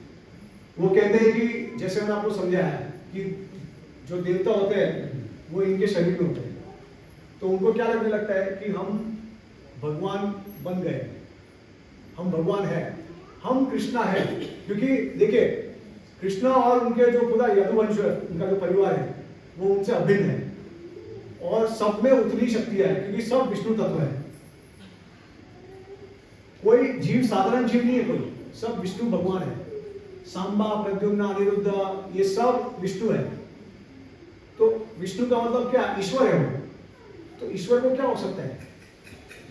ठीक है, तो ये जो देवता जब उनके शरीर में समाये थे तो उनको लगने लगा, जैसे मैंने आपको कहा कि एक नहीं हुए विचार में, विचार अलग है क्योंकि आत्मा अलग है, अंदर शरीर एक है। तो वो सोच रहे थे कि अभी हम खुद ही भगवान है क्योंकि हम में भगवान जैसी शक्ति आ गई है और हमारे में शक्ति है तो हम जो मन चाहे वो कर सकते हैं। इसके लिए हम भगवान कृष्ण की बात क्यों सुने, क्यों माने? तो एक मायावाद टेंडेंसी आ गया था उनमें कि हम एक ही है, हम भगवान ही है। तो उसको दूर करने के लिए भगवान ने इन देवताओं को अलग कर दिया उनके शरीर में से। ठीक है, तो ये क्या हो गया? इंडिफरेंट टू कृष्णा's विल, मतलब कृष्णा जो चाहते थे उसका मान सम्मान रखना नहीं चाहते थे क्योंकि उनको लगा हम खुद ही कृष्णा हो गए। ठीक है, इसके लिए भगवान ने उनको अलग किया, तो उनमें गर्व आ गया था। तो ये माया टेंडेंसी को हटाने के लिए भगवान ने ये पूरा लीला रचा कि किस तरीके से कभी कभी ऐसा होता है हमारे परिवार में ही, कभी कभी ऐसे हमारे ही वंश के लोग वो इतना गर्वित हो जाते हैं कि कभी कभी वो भक्तों का अपराध करते हैं या फिर कभी कभी सोचते हैं कि हम भी हमारे पिता के समान हो गए हैं। तो इस प्रकार की जो भी तत्ववाद है उसका खंडन करने के लिए भगवान ने इस प्रकार का लीला रचा क्योंकि उनको पता है कलयुग आने वाला है और कलयुग में सारा दर्शन जो है, तत्व दर्शन जो है वो सब फैलने वाला है। ठीक है, तो उन्होंने इस प्रकार से मायावाद का खंडन इस लीला से किया। ये पहली बात है। दूसरी बात, उनके पास बहुत शक्ति होगी क्योंकि ये जो देवता है वो उनके शरीर में है, तो बहुत सारी शक्तियां भी उनके पास आ गई है। तो फिर कल उठ के वो बहुत बड़ा बर्डन बन सकते हैं पृथ्वी पे, क्योंकि जब भी किसी के पास शक्ति आएगी और अगर वो ठीक तरीके से उसका उपयोग नहीं करते हैं तो उनको गर्व आ जाता है और गलत कार्यों में और अधर्म में वो परिवर्तित हो जाता है। बराबर, इसके लिए भगवान को ये दूर करना था। तो इस प्रकार से हम देख सकते हैं कि चैतन्य महाप्रभु के लीला में भी ऐसे ही हुआ था। कुछ जो उनके डिसेंडेंट्स थे, उनके वंशज जो है, आज भी कोई लोग ऐसा कहते हैं कि हम ये परिवार से है, गोस्वामी के परिवार से, हम नित्यानंद परिवार से, हम अद्वैत परिवार से, इसके लिए हमारा अधिकार है और जब चाहे कुछ भी बोलना है बोल सकते हैं। तो ये सब का खंडन करने के लिए भगवान ने ये रचा है। उसके बाद आप देख सकते हैं श्रीला प्रभुपाद जी के भी लीला में किस तरीके से उनके खुद के बेटे थे, वो डिवोटी नहीं बना कोई, वो तो परमहंस महाभागवत वैष्णव थे। तो इसका मतलब यह है कि आपको भगवान ने बहुत बड़ा कृपा किया है परिवार में जन्म, इस प्रकार के परिवार में जन्म देके। उसका मतलब ये नहीं है कि आप कुछ भी समझ सकते हो। ठीक है, फिर भगवान ने एक और चीज का खंडन किया। कलयुग में एक बहुत बड़ा भक्ति के नाम पे, और स्पेशली आपको पता है कि मधुर रस सबसे श्रेष्ठ है और उसमें गोपियां सबसे श्रेष्ठ है। तो कलयुग के गोपियों की तरह भी जो भक्त है वो अपने आप को दिखाएंगे कि देखो मैं गोपी हूँ भगवान के लीला में, और उस प्रकार से फिर अपना शरीर भी सजाएंगे। तो सखी बेटी टेंडेंसी जो है, क्योंकि सांबा ने क्या किया, अपने आप को एक वुमेन की तरह डिस्गाइज कर लिया। तो आगे चल के ऐसा भी हो सकता है कि भक्ति के नाम पे जो साधक है वो अपने अहंकार के वश में आके वो ऐसा कुछ कर सकते हैं। तो उसका खंडन करने के लिए भी भगवान ने ऐसा किया। ठीक है, और सहाजिया वृत्ति जो है, सहाजिया और सखी बेटी, ये दोनों का खंडन किया। तो जितने भी अपसंप्रदाय है उसको बंद करने के लिए भगवान ने सब पूरा लीला रचा। ठीक है। श्री जीव गोस्वामी कहते हैं कि यदु जो थे भगवान के नित्य सिद्ध पार्षद है, इसके लिए अधर्म उनसे होना असंभव है, हो ही नहीं सकता। तो इसके लिए सब भगवान ने पूरा एक खेल रचाया था हमको सिखाने के लिए कि क्या, देखिए क्या हमको सीखने मिलता है साधक को, कि आपके पास कितना भी धन हो, कितना भी ऑपुलेंस हो, भगवान के सम्मान भी अगर आपके पास ऑपुलेंस हो, तो भी आपको इस जगत से आसक्ति नहीं होनी चाहिए, क्योंकि अल्टीमेटली सब नष्ट होने वाला है। तो भगवान ये दिखाना चाहते हैं कि कितना भी धन हो, कितना भी ऑपुलेंस हो, अल्टीमेटली आपको आपका जो मनुष्य जीवन का जो कर्तव्य है वो करना है और वापस जाना है। ठीक है, वरना इस चक्कर में अटक जाएंगे। तो हमको मोक्ष के लिए, मोक्ष प्राप्त करने के लिए, प्रोत्साहित करने के लिए भगवान ने ये लीला रची। और ऐसा भी जीव गोस्वामी कहते हैं कि अगर जो यदुस थे, भगवान के जो परिवार वाले थे, अगर वो इस पृथ्वी पे रहते थे तो भगवान के वीर में इतना, क्योंकि वो सब क्षत्रिय थे ना, तो क्षत्रिय थे, इसकी वजह से जब वो वीर भाव का आस्वादन करते थे तब वो इतने पागल हो जाते थे कि पूरी पृथ्वी का नाश कर देते थे। उनका इतना पागल प्रेम हो जाता था भगवान के वीर में। ठीक है, तो वो बताते, इसके वजह से भगवान ने उनको बुला लिया पहले। तो श्रीला विश्वनाथ ठाकुर कहते हैं कि बर्डन जो होता है, बर्डन वो दो प्रकार का होता है। एक तो होता है दुख का बर्डन और एक तो होता है सुख का बर्डन। तो सुख का बर्डन का उदाहरण क्या है? बच्चा और माता। हाँ, बच्चा और माता, राइट। तो माता होती है, अपने पुत्र के लिए सब कुछ करती है, कितना भी बर्डन हो लेकिन हंसी खुशी से सब कुछ सह लेती है। तो वो बर्डन है, लेकिन किस प्रकार का है? आनंद देने वाला बर्डन है। और दुख का बर्डन मतलब क्या? कि आपको जो चीज पसंद नहीं है, जो आप टॉलरेट नहीं कर सकते, सहन नहीं कर सकते, वो आपको दुख भोगना पड़ रहा है। ठीक है, तो ये तो हम समझ सकते हैं। लेकिन क्या होता है कि जो कमजोर लोग होते हैं वो आनंद का भी बर्डन सहन नहीं कर पाते। तो उदाहरण के तौर पे विश्वनाथ ठाकुर कहते हैं कि जब भी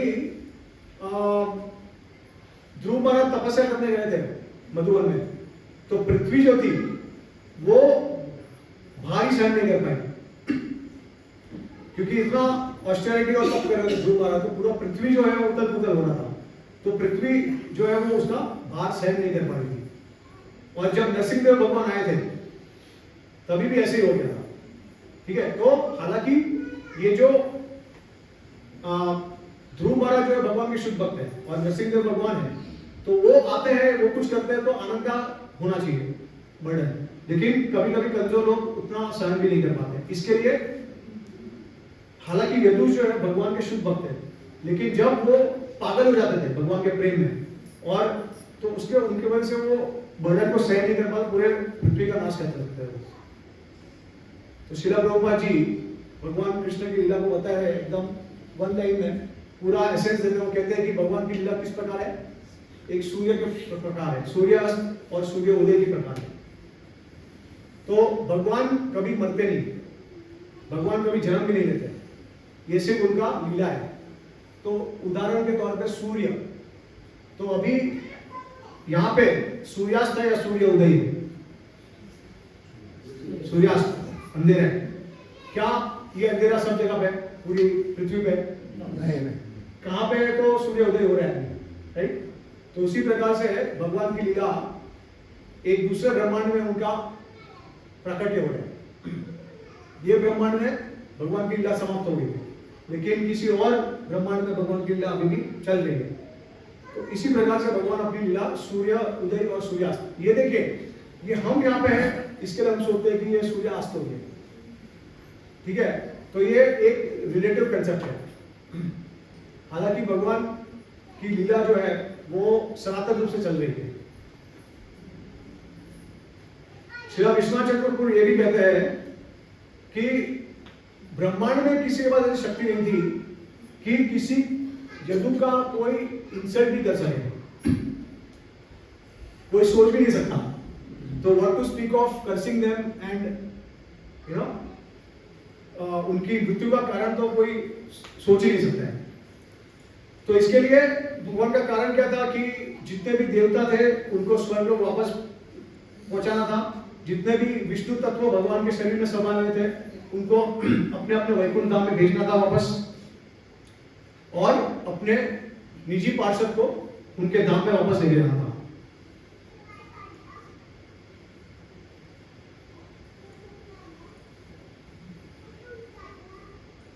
तो भगवान ये लीला से बताते हैं कि इस संसार से अटैचमेंट नहीं होना चाहिए और जल्द से जल्द भगवान के धाम में जाना चाहिए। ठीक है। उसके बाद हाँ,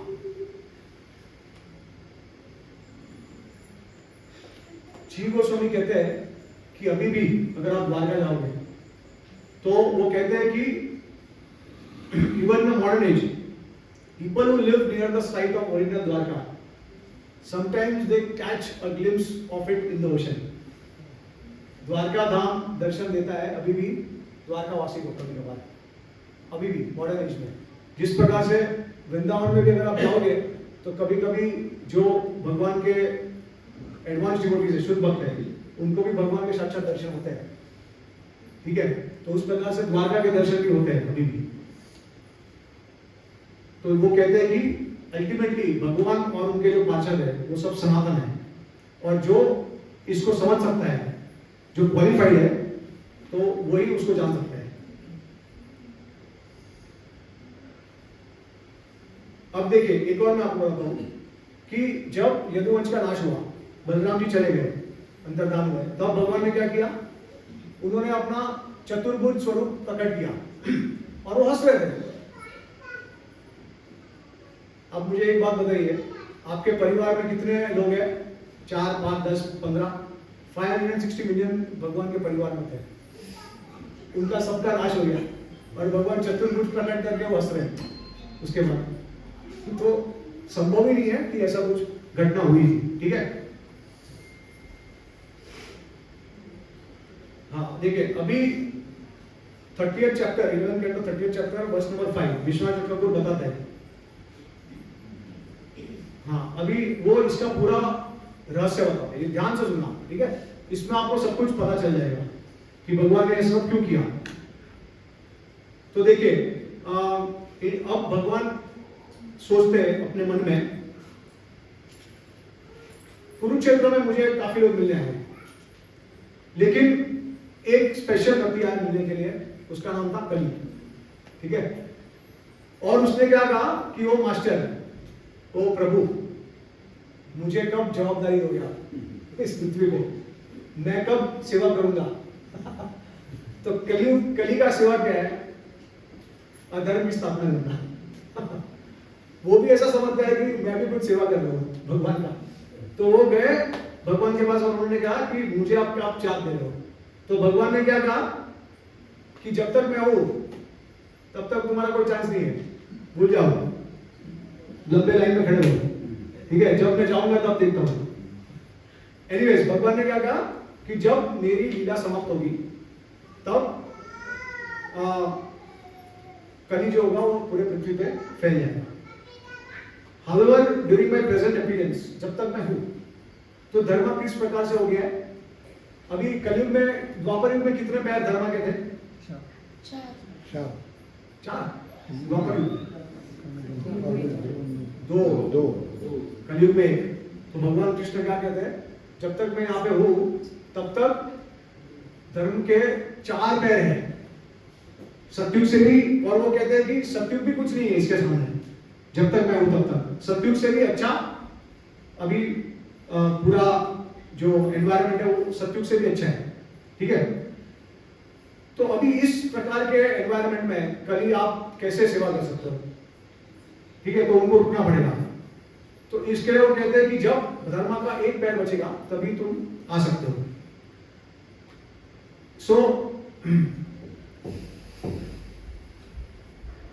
हाँ, तो अभी वो कहते हैं कि I have destroyed the unfavorable among the population of favorable, unfavorable and neutral parties। तो जो अधर्मी है, असुर है, उनको उनका नाश किया है, उनको नष्ट कर दिया है। ठीक है।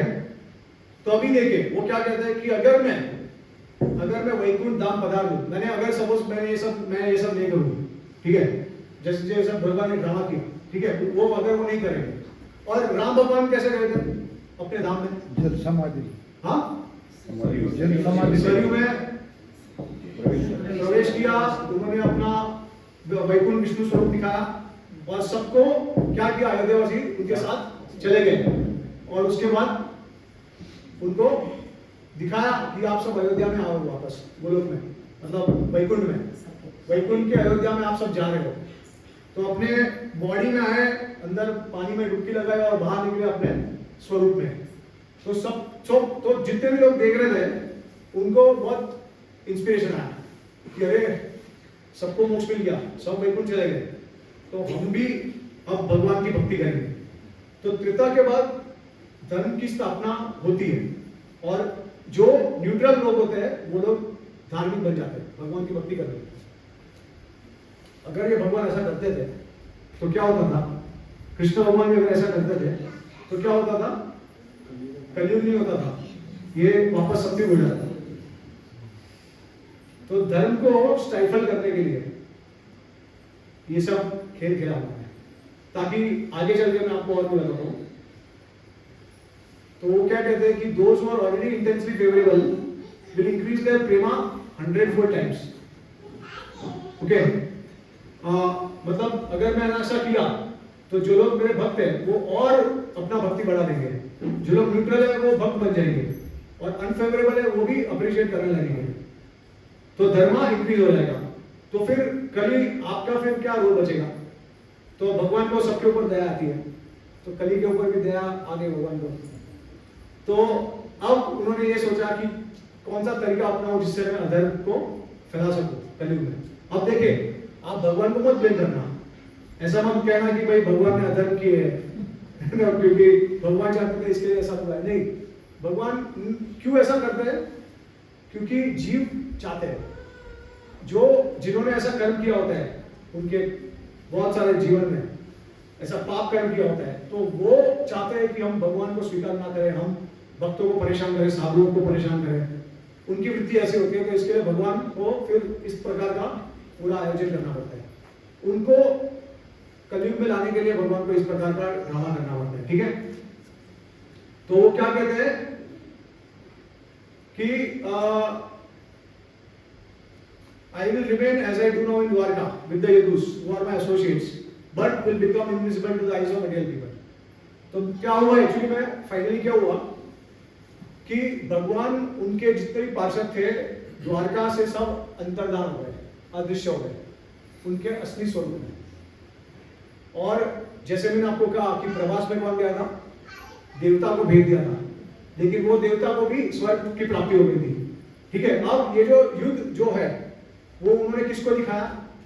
जो अनफेवरेबल लोग हैं, जो नास्तिक है उनको दिखाया, और जो न्यूट्रल लोग हैं उनको दिखाया, ताकि धीरे धीरे करके उनका जो धर्म है वो कम हो जाए, तो कलयुग में वो आ सके, ठीक है।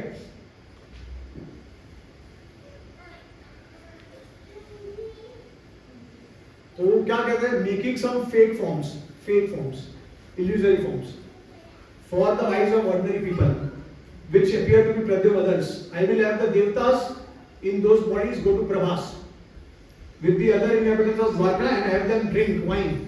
After meditating and giving charity and strength them to Swarga according to their individual qualification as devotees. तो ये मैंने आपको ऑलरेडी बताया कि भगवान ने ऐसा इस प्रकार से illusory मतलब एक नकली फॉर्म क्रिएट किया भगवान ने, नकली रूप, और वो नकली रूप को उन्होंने दिखाया भौतिकवादियों को। In another form I will depart for Vaikuntha. The root forms of Krishna and associates remained in Dwarka invisible. अप्रकट लीला में भगवान ने प्रवेश कर लिया वहां पे द्वारका में, ठीक है। लेकिन I will let the common people see the influence of Maya. जो साधारण लोग हैं उनको मैंने ये माया दिखाया। They will think that the Yadus left Dwarka, went to Prabhas with entire dynasty under the control of Brahmana's curse, drank wine and gave up the bodies after killing each other. मतलब उनको लगेगा कि शाप के कारण भगवान और उनके यदुवंश का पूरा नाश हुआ और सब मर गए। और उनको ये भी लगेगा कि मैंने और बलराम जी ने अब हमारा शरीर त्याग दिया है और उसके बाद हम भगवान के धाम में चलेंगे। उस प्रकार का उनको एक माया दृष्टि देती है, ठीक है। तो अब भगवान क्या कहते हैं कि अगर कोई ऐसा सोचता है कि मेरा शरीर भौतिक है तो बहुत बड़ा अपराध है। और वो कहते हैं भगवद गीता में अवजानन्ति मां मूढ़म मनुष्यं तानुम आश्रिताम, the fools delightly thinking I have a material human form. जो ये समझता है कि मेरा शरीर जो है वो भौतिक है, वो सबसे बड़ा अपराध कर रहे हैं। तो उसका परिणाम क्या होगा? भगवद गीता में कहते हैं 9वें अध्याय में 12 श्लोक में, among those who cannot distinguish this truth, those who are not devotees, those who are devotees do not gain salokya, those who are karmis do not attain material fruits, those who are gyanis do not attain liberation, they assume the nature of rakshasas and asuras। तो कहने का तात्पर्य ये है कि अगर भक्तों को ऐसा लगेगा कि मेरा शरीर भौतिक है तो उनका जो इच्छा है मेरे को प्राप्त करने का वो पूरा नहीं होगा। अगर कर्मी ये सोचेंगे कि मेरा शरीर भौतिक है तो उनको स्वर्ग की प्राप्ति कभी नहीं हो सकती। और जो ज्ञानवादी है अगर वो ये सोचेंगे कि मेरा शरीर भौतिक है तो उनको कभी मोक्ष नहीं मिल सकता, ठीक है। और ये धीरे धीरे करके ये सब राक्षस बन जाएंगे। तो ये बहुत बड़ा अपराध है भगवान के शरीर को भौतिक समझना।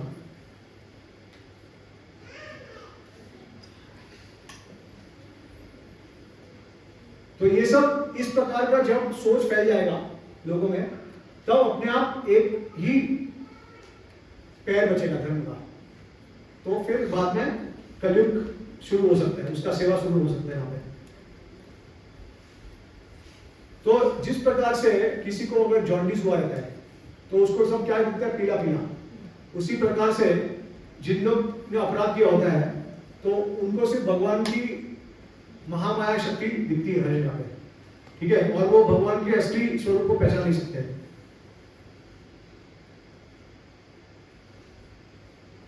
तो वो ये देखेंगे, कौन देखेगा? अब मैंने आपको कहा कि जो युद्ध कर रहे हैं यादव मुसल से और जो भगवान के शरीर को जलाया जा है वो ये सब कौन देख रहे हैं?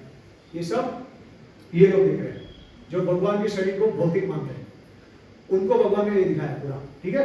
भक्तों को कुछ नहीं दिखाया।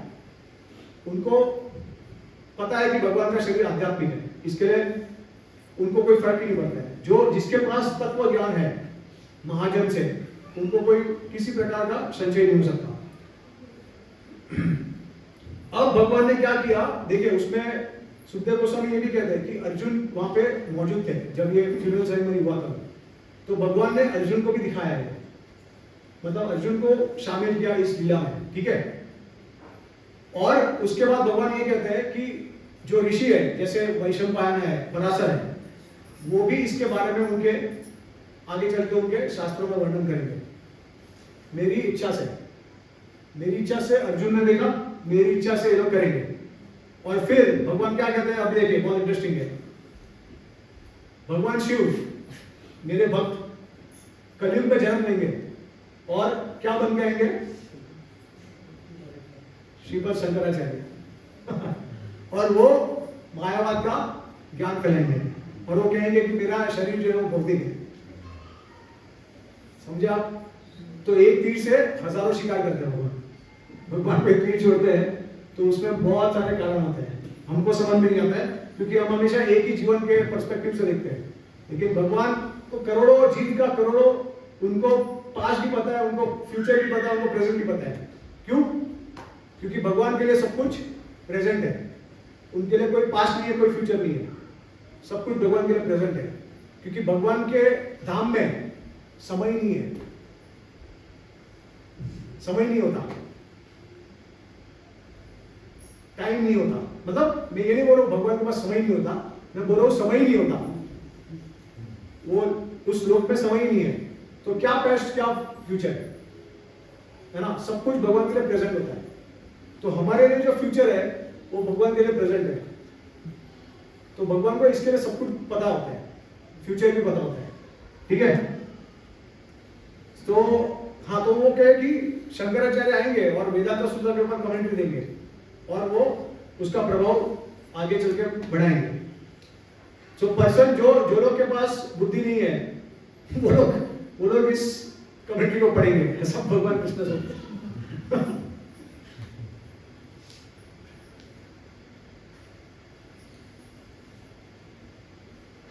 हाँ, तो अभी देखिए फिर विश्वनाथ ठाकुर ये कहते हैं कि is there any fear of the lord in this plan. तो क्या भगवान वाकई खुद ही एक क्रूर आदमी है, क्योंकि वो सब पूरा प्लान कर रहे हैं, ऐसा है। अगर हम इस प्रकार से सोचते हैं फिर हम बुद्धा को भी बोल सकते हैं कि वो भी क्रूर है, क्योंकि बुद्धा जी ने भी क्या किया, सब शास्त्रों का त्याग किया उन्होंने, और उन्होंने क्या कौन सा धर्म को फैलाया, बौद्ध धर्म को फैलाया, राइट। तो लेकिन ऐसा हमको नहीं सोचना चाहिए, क्योंकि यहाँ पे लिखा है कि सारे व्यक्तियों का कर्म का समय आ गया है, कर्म भुगतने का समय आ गया था इसके लिए।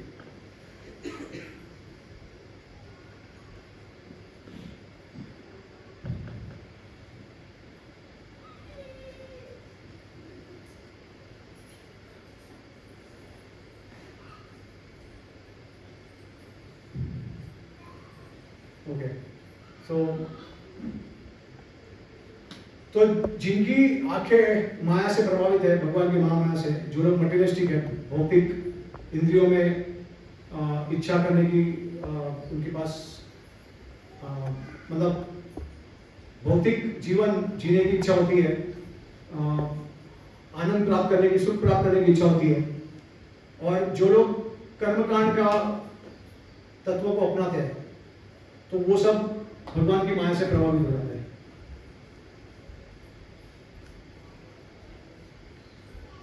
तो इस प्रकार से फिर विश्वनाथ ठाकुर शास्त्र में से बहुत सारे प्रमाण देते हैं कि किस तरीके से भगवान का शरीर जो है सनातन है और सच्चिदानंद विग्रह है। ईश्वर परमा कृष्ण सच्चिदानंद विग्रह अनादि आदि गोविंद सर्व कारण कारण। ठीक है, तो इसी के साथ हम कथा को विराम देंगे, और अभी हम किसी को कोई प्रश्न है या फिर कोई टिप्पणी है तो वो ले सकते हैं। श्रीमद् भागवतम की जय, गुरु श्री भगवान की जय, गो प्रेमानंदे। प्रभु जी बोलिए। भगवान का शरीर उस पंडा लोगों ने आदिवासी में जलाया, पूरा शरीर जल गया और उसका हृदय पीछे रह गया, उसका क्या लीला है? ये प्रभु जी ऐसा है कि अब तक मैंने कोई आचार्य के टिप्पणी में पढ़ा नहीं है इसके बारे में, इसका कोई प्रमाण मुझे अभी तक मिला नहीं है, तो मैं इसके बारे में बोल नहीं सकता हूँ फिलहाल। लेकिन ऐसा कोई घटना बताया नहीं है, भागवत में नहीं है, ना कोई शास्त्र में मैंने पढ़ा है, ना कोई आचार्य ने इसके बारे में बताया है, तो इसके बारे में बोल नहीं सकता हूँ। अगर मुझे कल के कुछ समझता है कि ये प्रमाण है इसका कोई शास्त्र में, तो हम समझ सकते हैं। लेकिन जैसे मैंने आपको कहा कि देखिए, लीला में तो कुछ भी हो सकता है, भगवान कुछ भी कर सकते हैं, वो एक अलग बात है। लेकिन अगर हम इस सिद्धांत को लेकर चले तो भगवान हर जगह पे है, सर्वव्यापी है वो। ठीक है, तो वो कहां पे भी प्रकट हो सकते हैं, कहां पे भी लीला कर सकते हैं। तो जरूरी नहीं है कि उनका हृदय जो है वो तैर के सीधा जगन्नाथपुरी जाम जाता है, ऐसा कोई जरूरी नहीं है। लेकिन अगर ऐसी लीला हुई है तो हो सकती है, संभव भी है, क्योंकि भगवान ऐसी अनेक लीला करते हैं, लेकिन इसका कोई प्रमाण नहीं है हमारे पास फिलहाल। ठीक है, यस। आपने बताया शायद कि मैं सही सुना, क्या बताइए कि जो उनके पार्षद होते हैं भगवान के आते हैं, उनका भी शरीर आध्यात्मिक होता है। यस यस, ऐसा है, कंप्लीट। और जो लोग भगवान, देखिए हम अपना भक्ति करते हैं, साधना भक्ति, तो जैसे मैंने आपको बताया कि श्रद्धा से प्रेमा के स्तर होते हैं। तो जब प्रेमा का स्तर हमारे पास हमको प्राप्त होता है, तो हम भगवान के इस भौतिक जगत में जो ब्रह्मांड है, जहाँ पे भगवान अपना लीला कर रहे हैं, वहाँ पे पहले हम जन्म लेते हैं, ताकि हम भगवान के जो पार्षद है उनका संग ले सके, उनसे सीख सके कि आगे हमको अपना भक्ति जो है वो किस तरीके से और अच्छा करना है। ट्रेनिंग मिलता है हमको, उसके बाद हमको भगवान के गोलोकधाम में जाने का अवसर मिलता है। ठीक है, तो हमारे आचार्य बताते हैं कि जब प्रेमा के स्तर पे पहुंचते हैं, भाव और प्रेमा के स्तर पे, तो दो शरीर होते हैं, एक भौतिक शरीर होता है और एक आध्यात्मिक शरीर होता है। जैसे उदाहरण के तौर पे, अगर आप भगवान को पूज रहे हो एक साख्य भाव में, एक फ्रेंड के तौर पे, ठीक है। तो आपको अपना, अगर आप भाव के स्तर पे पहुंच जाते हो जन्म में, तो आप अपना शरीर त्याग देते हो और उसके जहाँ पे ब्रह्मा भगवान अपना लीला कर रहे हैं वहां पे आप जन्म देते हो। तो आपको कौन सा शरीर मिलेगा? एक सखा का, ठीक है। लेकिन वो दो शरीर होते हैं। गोपियां जो है उनके पास दो शरीर थे जब वो रासलीला में, क्योंकि जा नहीं पाई थी, तो उनका जो भौतिक शरीर था भगवान के वीरा में पूरा नष्ट हो गया और फिर उनका सिर्फ आध्यात्मिक शरीर बचा। तो इस तरह का ये डिटेल है। लेकिन जो भगवान के धाम से आते हैं उनके शरीर आध्यात्मिक रहते हैं। हम लोग अगर यहाँ से जाते हैं भगवान के भौमिक धाम में, तो हमारे दो शरीर होते हैं, एक शरीर नष्ट हो जाता है और एक पूरी तरीके से आध्यात्मिक प्रकट हो जाता है। इस तरीके से मुझे भगवान जन्म लेते हैं ना, वो एक ही भक्त से जन्म लेते हैं या दूसरा और कोई? जैसे नंद महाराज कौन से महाराज? नंद महाराज के यहाँ पैदा हुए भगवान, वो अच्छा, कितने लोग हैं? सुतपा और कृष्णी। नंद महाराज से पैदा हुए या वसुदेव से? नहीं, नंद महाराज क्या बोलते हैं उधर दोनों जगह एक बार ही वो उनकी माया थी, योग माया, और ये भगवान ने ही किया। उधर वो देवी और इधर वो दुर्गा देवी और इधर कृष्ण, दोनों भगवान ने ये किया। अच्छा, पहली बात तो ये बताइए कि भगवान ने, कितने लोग कहते हैं, कितने भक्त मानते हैं कि भगवान ने वसुदेव से जन्म लिया? कितने लोग मानते हैं कि भगवान ने नंद महाराज यशोदा मैया से जन्म लिया है? और कितने लोग मानते हैं दोनों से जन्म लिया है? अचिंत्य भेदाभेद, जैसे आप सुबह को मैं बता रहा था कि सब कुछ संभव है, भगवान के लिए सब कुछ है संभव। तो आपको पता है क्या आंसर सही है? तीसरा, दोनों से जन्म लिया है। ये एक रहस्य है, इसके ऊपर एक लेक्चर हम कर सकते हैं कि कैसे भगवान का जन्म हुआ, अलग दोनों साइमल्टेनियसली हुआ है। और शास्त्र में से मैं आपको प्रमाण बताऊंगा, कल के क्लास में हम कवर कर सकते हैं। लेकिन कंडीशन ये है कि आपको एक आधा पौना घंटा और एक्स्ट्रा रुकना पड़ेगा। थोड़ा प्रसाद के लिए आपको विप्रल भाव अनुभव होगा। अगर आपको चलेगा तो मैं बताऊंगा, क्योंकि हमारा जो कल का टॉपिक है कृष्णा। आप कल का टॉपिक क्या है? क्या भगवान श्री कृष्णा वृंदावन छोड़ के मथुरा जब गए, मथुरा और द्वारका, क्या भगवान वापस लौट के आए? कितने लोग बोलते हैं हाँ आए वापस? कितने लोग बोलते हैं ना नहीं आए वापस? आए।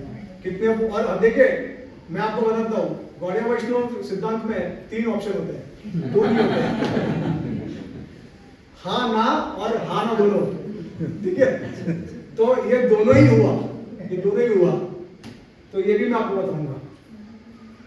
लेकिन थोड़ा सा अगर आपको रुकना है तो रुक सकते हो आप, मतलब अगर सबका डिमांड है, ठीक है, और मैनेजमेंट का परमिशन है तो हम आगे कंटिन्यू कर सकते हैं। नहीं तो मुझे पहले ही मना कर दिया तो ठीक है। तो हम आपने बताया कि जब प्रेम, एक मिनट, सॉरी, आपका कुछ प्रश्न था क्या इसके ऊपर, जो आप वसुदेव और नंद महाराज का बता रहे थे? हाँ, वो एक ही भक्त से जन्म लेते हैं या वो पिछले जन्म में सुतपा और कृष्णी थी? हाँ, तो ये देखिए जो आप बता रहे हो कि नंद, अभी देखिए नंद महाराज यशोदा मैया जो थे वो उनका पिछले जन्म के बारे में बताया, लेकिन प्रभु जी आप बोल रहे हैं कि ये तो उनका पार्षद है, भगवान के धाम से आए, कर्म के कोई लागू नहीं है। तो उनके साथ कैसे हुआ कि द्रोण और धरा ये दो उनके अंश है। तो ये द्रोण धरा ने तपस्या की, ब्रह्मा जी से वरपाल किया कि कृष्ण को अपना बेटा प्राप्त करेंगे।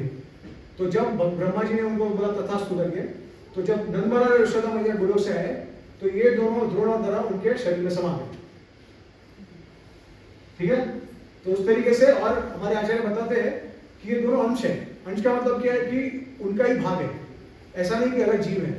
जैसे मैंने आपको इनके बारे में बताया, देवता और यदु वंश, तो वो अलग अलग जीव है ना। तो ये क्या होता है कि अगर देवता जो होते हैं अगर भगवान का भक्ति करते हैं उस शरीर में, तो वो भगवान के धाम में चले जाते हैं। अगर वो भगवान का भक्ति नहीं करते हैं तो स्वर्ग में चले जाते हैं, और भगवान के जो पार्षद है वो उनके धाम में चले जाते हैं, वापस अलग अलग हो जाते हैं। जब भगवान की लीला समाप्त हो जाती है तो ये अलग अलग हो जाते हैं, और अगर आपने भक्ति की है शुद्ध भक्ति तो भगवान के धाम में, नहीं की है तो स्वर्ग में, इस तरीके से। तो आप समझे कि ऐसा होता है। तो ये होते हैं, रामलीला में भी हुआ है। जैसे लक्ष्मण जी जब अंतर्धान हुए थे तो उनमें से अनंत शेष बाहर आ गए थे, उनके शरीर में समाये हुए थे। तो ये आचार्य हमारे साथ प्रमाण देते हैं शास्त्र में से। वो बोलते हैं द्रोण और धरा के ये अंश है, अंश है। तो वस्तु थे ना। हाँ, यस। भीष्म पितामह जो थे वो कौन थे? वसु थे। वस्तु लेकिन भीष्म पितामह इटर्नल भी है, नित्य पारिषद भी है भगवान के, तो उनके शरीर में समा जाते हैं वसु और वापस बाहर आते हैं। ठीक है। हाँ माता जी बताइए। तो मुझे आपने बताया कि जब प्रेम रस तक पहुंचाने के बाद मेरे को प्राप्त कर, अगर आप मेरे को प्राप्त कर रहे हैं तो सब कुछ प्राप्त कर रहे हैं। तो लाजमी शक्ति अंदर प्रवेश करती है। हाँ, भाव के स्तर पे। हाँ, फिर वो सिखाती है। तो फिर आपने अभी बताया कि जब इस स्तर पर आते हैं तो 2 शरीर प्राप्त होते हैं, आध्यात्मिक और वो जब भगवान, हम अपना ये शरीर त्याग करते हैं और भगवान के जहाँ पे भगवान लीला कर रहे हैं वहाँ पे जन्म लेते हैं, तभी दो शरीर होते हैं। नहीं, वो लादिनी शक्ति जब सिखाते हैं तभी हमें। लादिनी शक्ति से हमारा जो अब जो भौतिक शरीर है वो आध्यात्मिक बन जाता है। 2 शरीर प्राप्त नहीं होते हैं, आध्यात्मिक शरीर बन जाता है। जैसे आप अगर लोहे को अगर आप आग में डालोगे तो लोहा क्या हो जाएगा? पिघल जाता है ना। तो उसी प्रकार से भगवान की लादिनी और सामविक शक्ति, अंतरंग शक्ति की वजह से हमारा जो भौतिक शरीर जो है वो आध्यात्मिक शरीर हो जाता है। और फिर पार्षदों के पास पहुंच जाते हैं ना सब। वो अपना ये शरीर को त्याग छोड़ के मरने के बाद जाते हैं।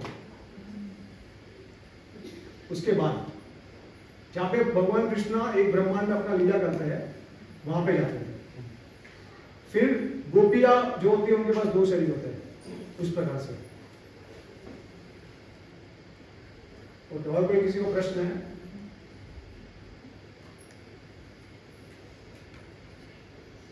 ठीक है, सबको समझ में आ गया?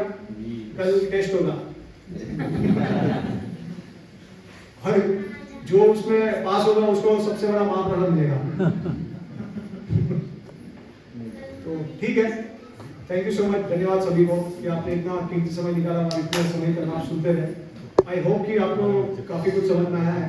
अगर किसी को कुछ फिर अभी भी नहीं कुछ जाओगे तो आप पर्सनली मुझे पूछ सकते हो। और मैंने किताब लिखी है तो बाहर टेबल लगाया, डिस्प्ले भी है, उसमें यही सब इसी प्रकार के प्रश्नों के उत्तर है सब तो किताब में, और हिंदी, मराठी और इंग्लिश तीनों भाषा में है। तो आप देख सकते हो और किसी को अगर लेना है तो ले सकते हैं। उसका प्राइस भी मैंने ऑलरेडी बता के रख दिया है। ठीक है, थैंक यू सो मच।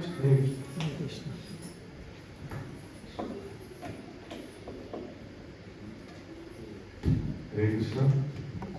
तो आप सबने सुना प्रभु जी का प्रवचन, सबको समझ में आया होगा कि प्रभु जी की निर्दोषता क्या है। एक्चुअली प्रभु जी का नाम प्रतीक देसाई है, प्रेम रस प्रभु है। माता जी ने प्रेम रस बोला तो प्रभु जी ने बोला प्रेम रस उनका नाम है। तो उनका लीगल नेम प्रतीक देसाई है। और प्रभु जी ने यूएस में गेंसविले में एरोस्पेस इंजीनियरिंग की डिग्री प्राप्त की। और उसके बाद इस्कॉन से जुड़े और श्री प्रभुपाद जी के सभी ग्रंथों को उन्होंने कई बार पढ़ा है। अभी ये सब जो आज बता रहे थे ना, बहुत सारे आचार्यों ने ग्रंथ लिखे हुए हैं, जीव गोस्वामी, रूप गोस्वामी, सनातन गोस्वामी, विश्वनाथ चक्रवर्ती ठाकुर, बलदेव विद्याभूषण, इनके बहुत सारे विस्तार में ग्रंथ है। तो ये सब ग्रंथ जो है ये हमें शायद पूरा जीवन लग जाएगा पढ़ने में। प्रभु की रुचि बहुत है पढ़ाई में और अध्ययन में, और ये सब ग्रंथ हम पढ़ेंगे तो शायद हमको समझ में भी नहीं आएगा क्या लिखा है। इसलिए प्रभुपाद जी हमेशा बोलते थे कि मेरे ग्रंथ पहले पढ़ो। तो प्रभु जी ने इन सब ग्रंथों का अध्ययन करने से पहले श्रील प्रभुपाद जी के ग्रंथ मल्टीपल टाइम्स पढ़े। श्रीमद् भागवतम उन्होंने कई बार पढ़ा है, पूरा 12 स्कंद प्रभुपाद जी के, जो हमारे इतना बड़ा 18 वॉल्यूम्स का है। और चैतन्य चरितामृत, प्रभुपाद जी के लिखे हुए पत्र, सब कुछ उन्होंने पढ़ा हुआ है और मल्टीपल टाइम्स। उसके बाद उन्होंने आचार्यों की ग्रंथ पढ़े। तो बहुत विद्वत्ता भी है उनकी और उनको रुचि भी है इन सब चीजों में। इसे इस प्रकार से प्रभु जी भारत में अनेक जगह पे जाते हैं, अलग अलग शहरों में, मंदिरों में, इस्कॉन के मंदिरों में उनका प्रवचन इस प्रकार से होता रहता है। और प्रभु जी ने जैसे बताया कि पुस्तक लिखे हैं, तो उनका जो सबसे प्रसिद्ध पुस्तक है उसका नाम है 20+ must know facts about Hinduism. उसका हिंदी मराठी भाषांतर भी है। हिंदी का नाम है सनातन धर्म संशय भंजन और मराठी का है हिंदू धर्म शंका निर्मूलन। तो ये बुक बाहर हमारे यहाँ उपलब्ध है। तो उसमें बहुत ही अच्छी तरह से हमारे बेसिक तत्व जो है धर्म के विषय में, जो लोगों के डाउट्स है सनातन धर्म के विषय, उसको एड्रेस किया है आचार्यों के तात्पर्य के ऊपर। जो भी प्रभु जी बोल रहे हैं ना, पूरा 100% ये हमारे सब आचार्यों के तात्पर्यों के आधार पर। तो उसी के आधार पर ग्रंथ भी उनके उपलब्ध है। तो यदि लिमिटेड कॉपीज है, यदि आप ले रहे हैं और खत्म हो गया तो आप अपना ऑर्डर भी प्लेस कर सकते हैं, बाद में हम मंगा के देंगे। और उसके अलावा प्रभु जी का फेसबुक पेज है, यूट्यूब चैनल है, जो आप उस पर सब्सक्राइब कर सकते हैं, क्लासेस भी देख सकते हैं। व्हाट्सएप ग्रुप भी प्रभु जी चलाते हैं, जिसमें प्रभुपाद जी के और अन्य वैष्णव आचार्यों के जो तात्पर्य है उसके ऊपर बहुत सारे पोस्ट करते हैं प्रभु जी। तो दिव्य अमृत का आस्वादन अगर आपको करना है, जैसा आज आपने किया, तो प्रभु जी का व्हाट्सएप चैनल भी आप ज्वाइन कर सकते हैं। उनको आप मिल सकते हैं, आपका नंबर देंगे तो आपको व्हाट्सएप में भी ऐड कर सकते हैं प्रभु जी। तो हम जो है आज बहुत आभारी हैं प्रभु जी के कि उन्होंने यहाँ आकर हमको उनकी विद्वत्ता और उनका साक्षात्कार जो है तो हमारे साथ शेयर किया। तो 3 बार प्रभु जी को हम हरि बोल के आभार व्यक्त करेंगे। हरि बोल, हरि बोल, हरि बोल। थैंक यू वेरी मच प्रभु जी। और कल हरिओम नगर में अपना संडे फीस्ट प्रोग्राम है, साप्ताहिक सत्संग प्रोग्राम मंदिर में, वहाँ भी प्रभु जी का प्रवचन है, उन्होंने बताया। तो वहाँ आप आ सकते हैं। जो कल का टॉपिक भी बहुत ही सुंदर टॉपिक है, इम्पोर्टेंट, जो भक्तों को सुनने लायक है। जो उन्होंने बताया कि भगवान कृष्ण मथुरा और द्वारका तो चले गए, वृंदावन वापस आए कि नहीं आए।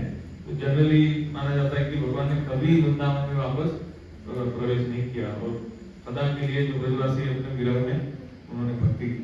तो इसके ऊपर भी आचार्यों ने बहुत कुछ लिखा हुआ है, तो उसके ऊपर प्रभु जी कल बात करेंगे।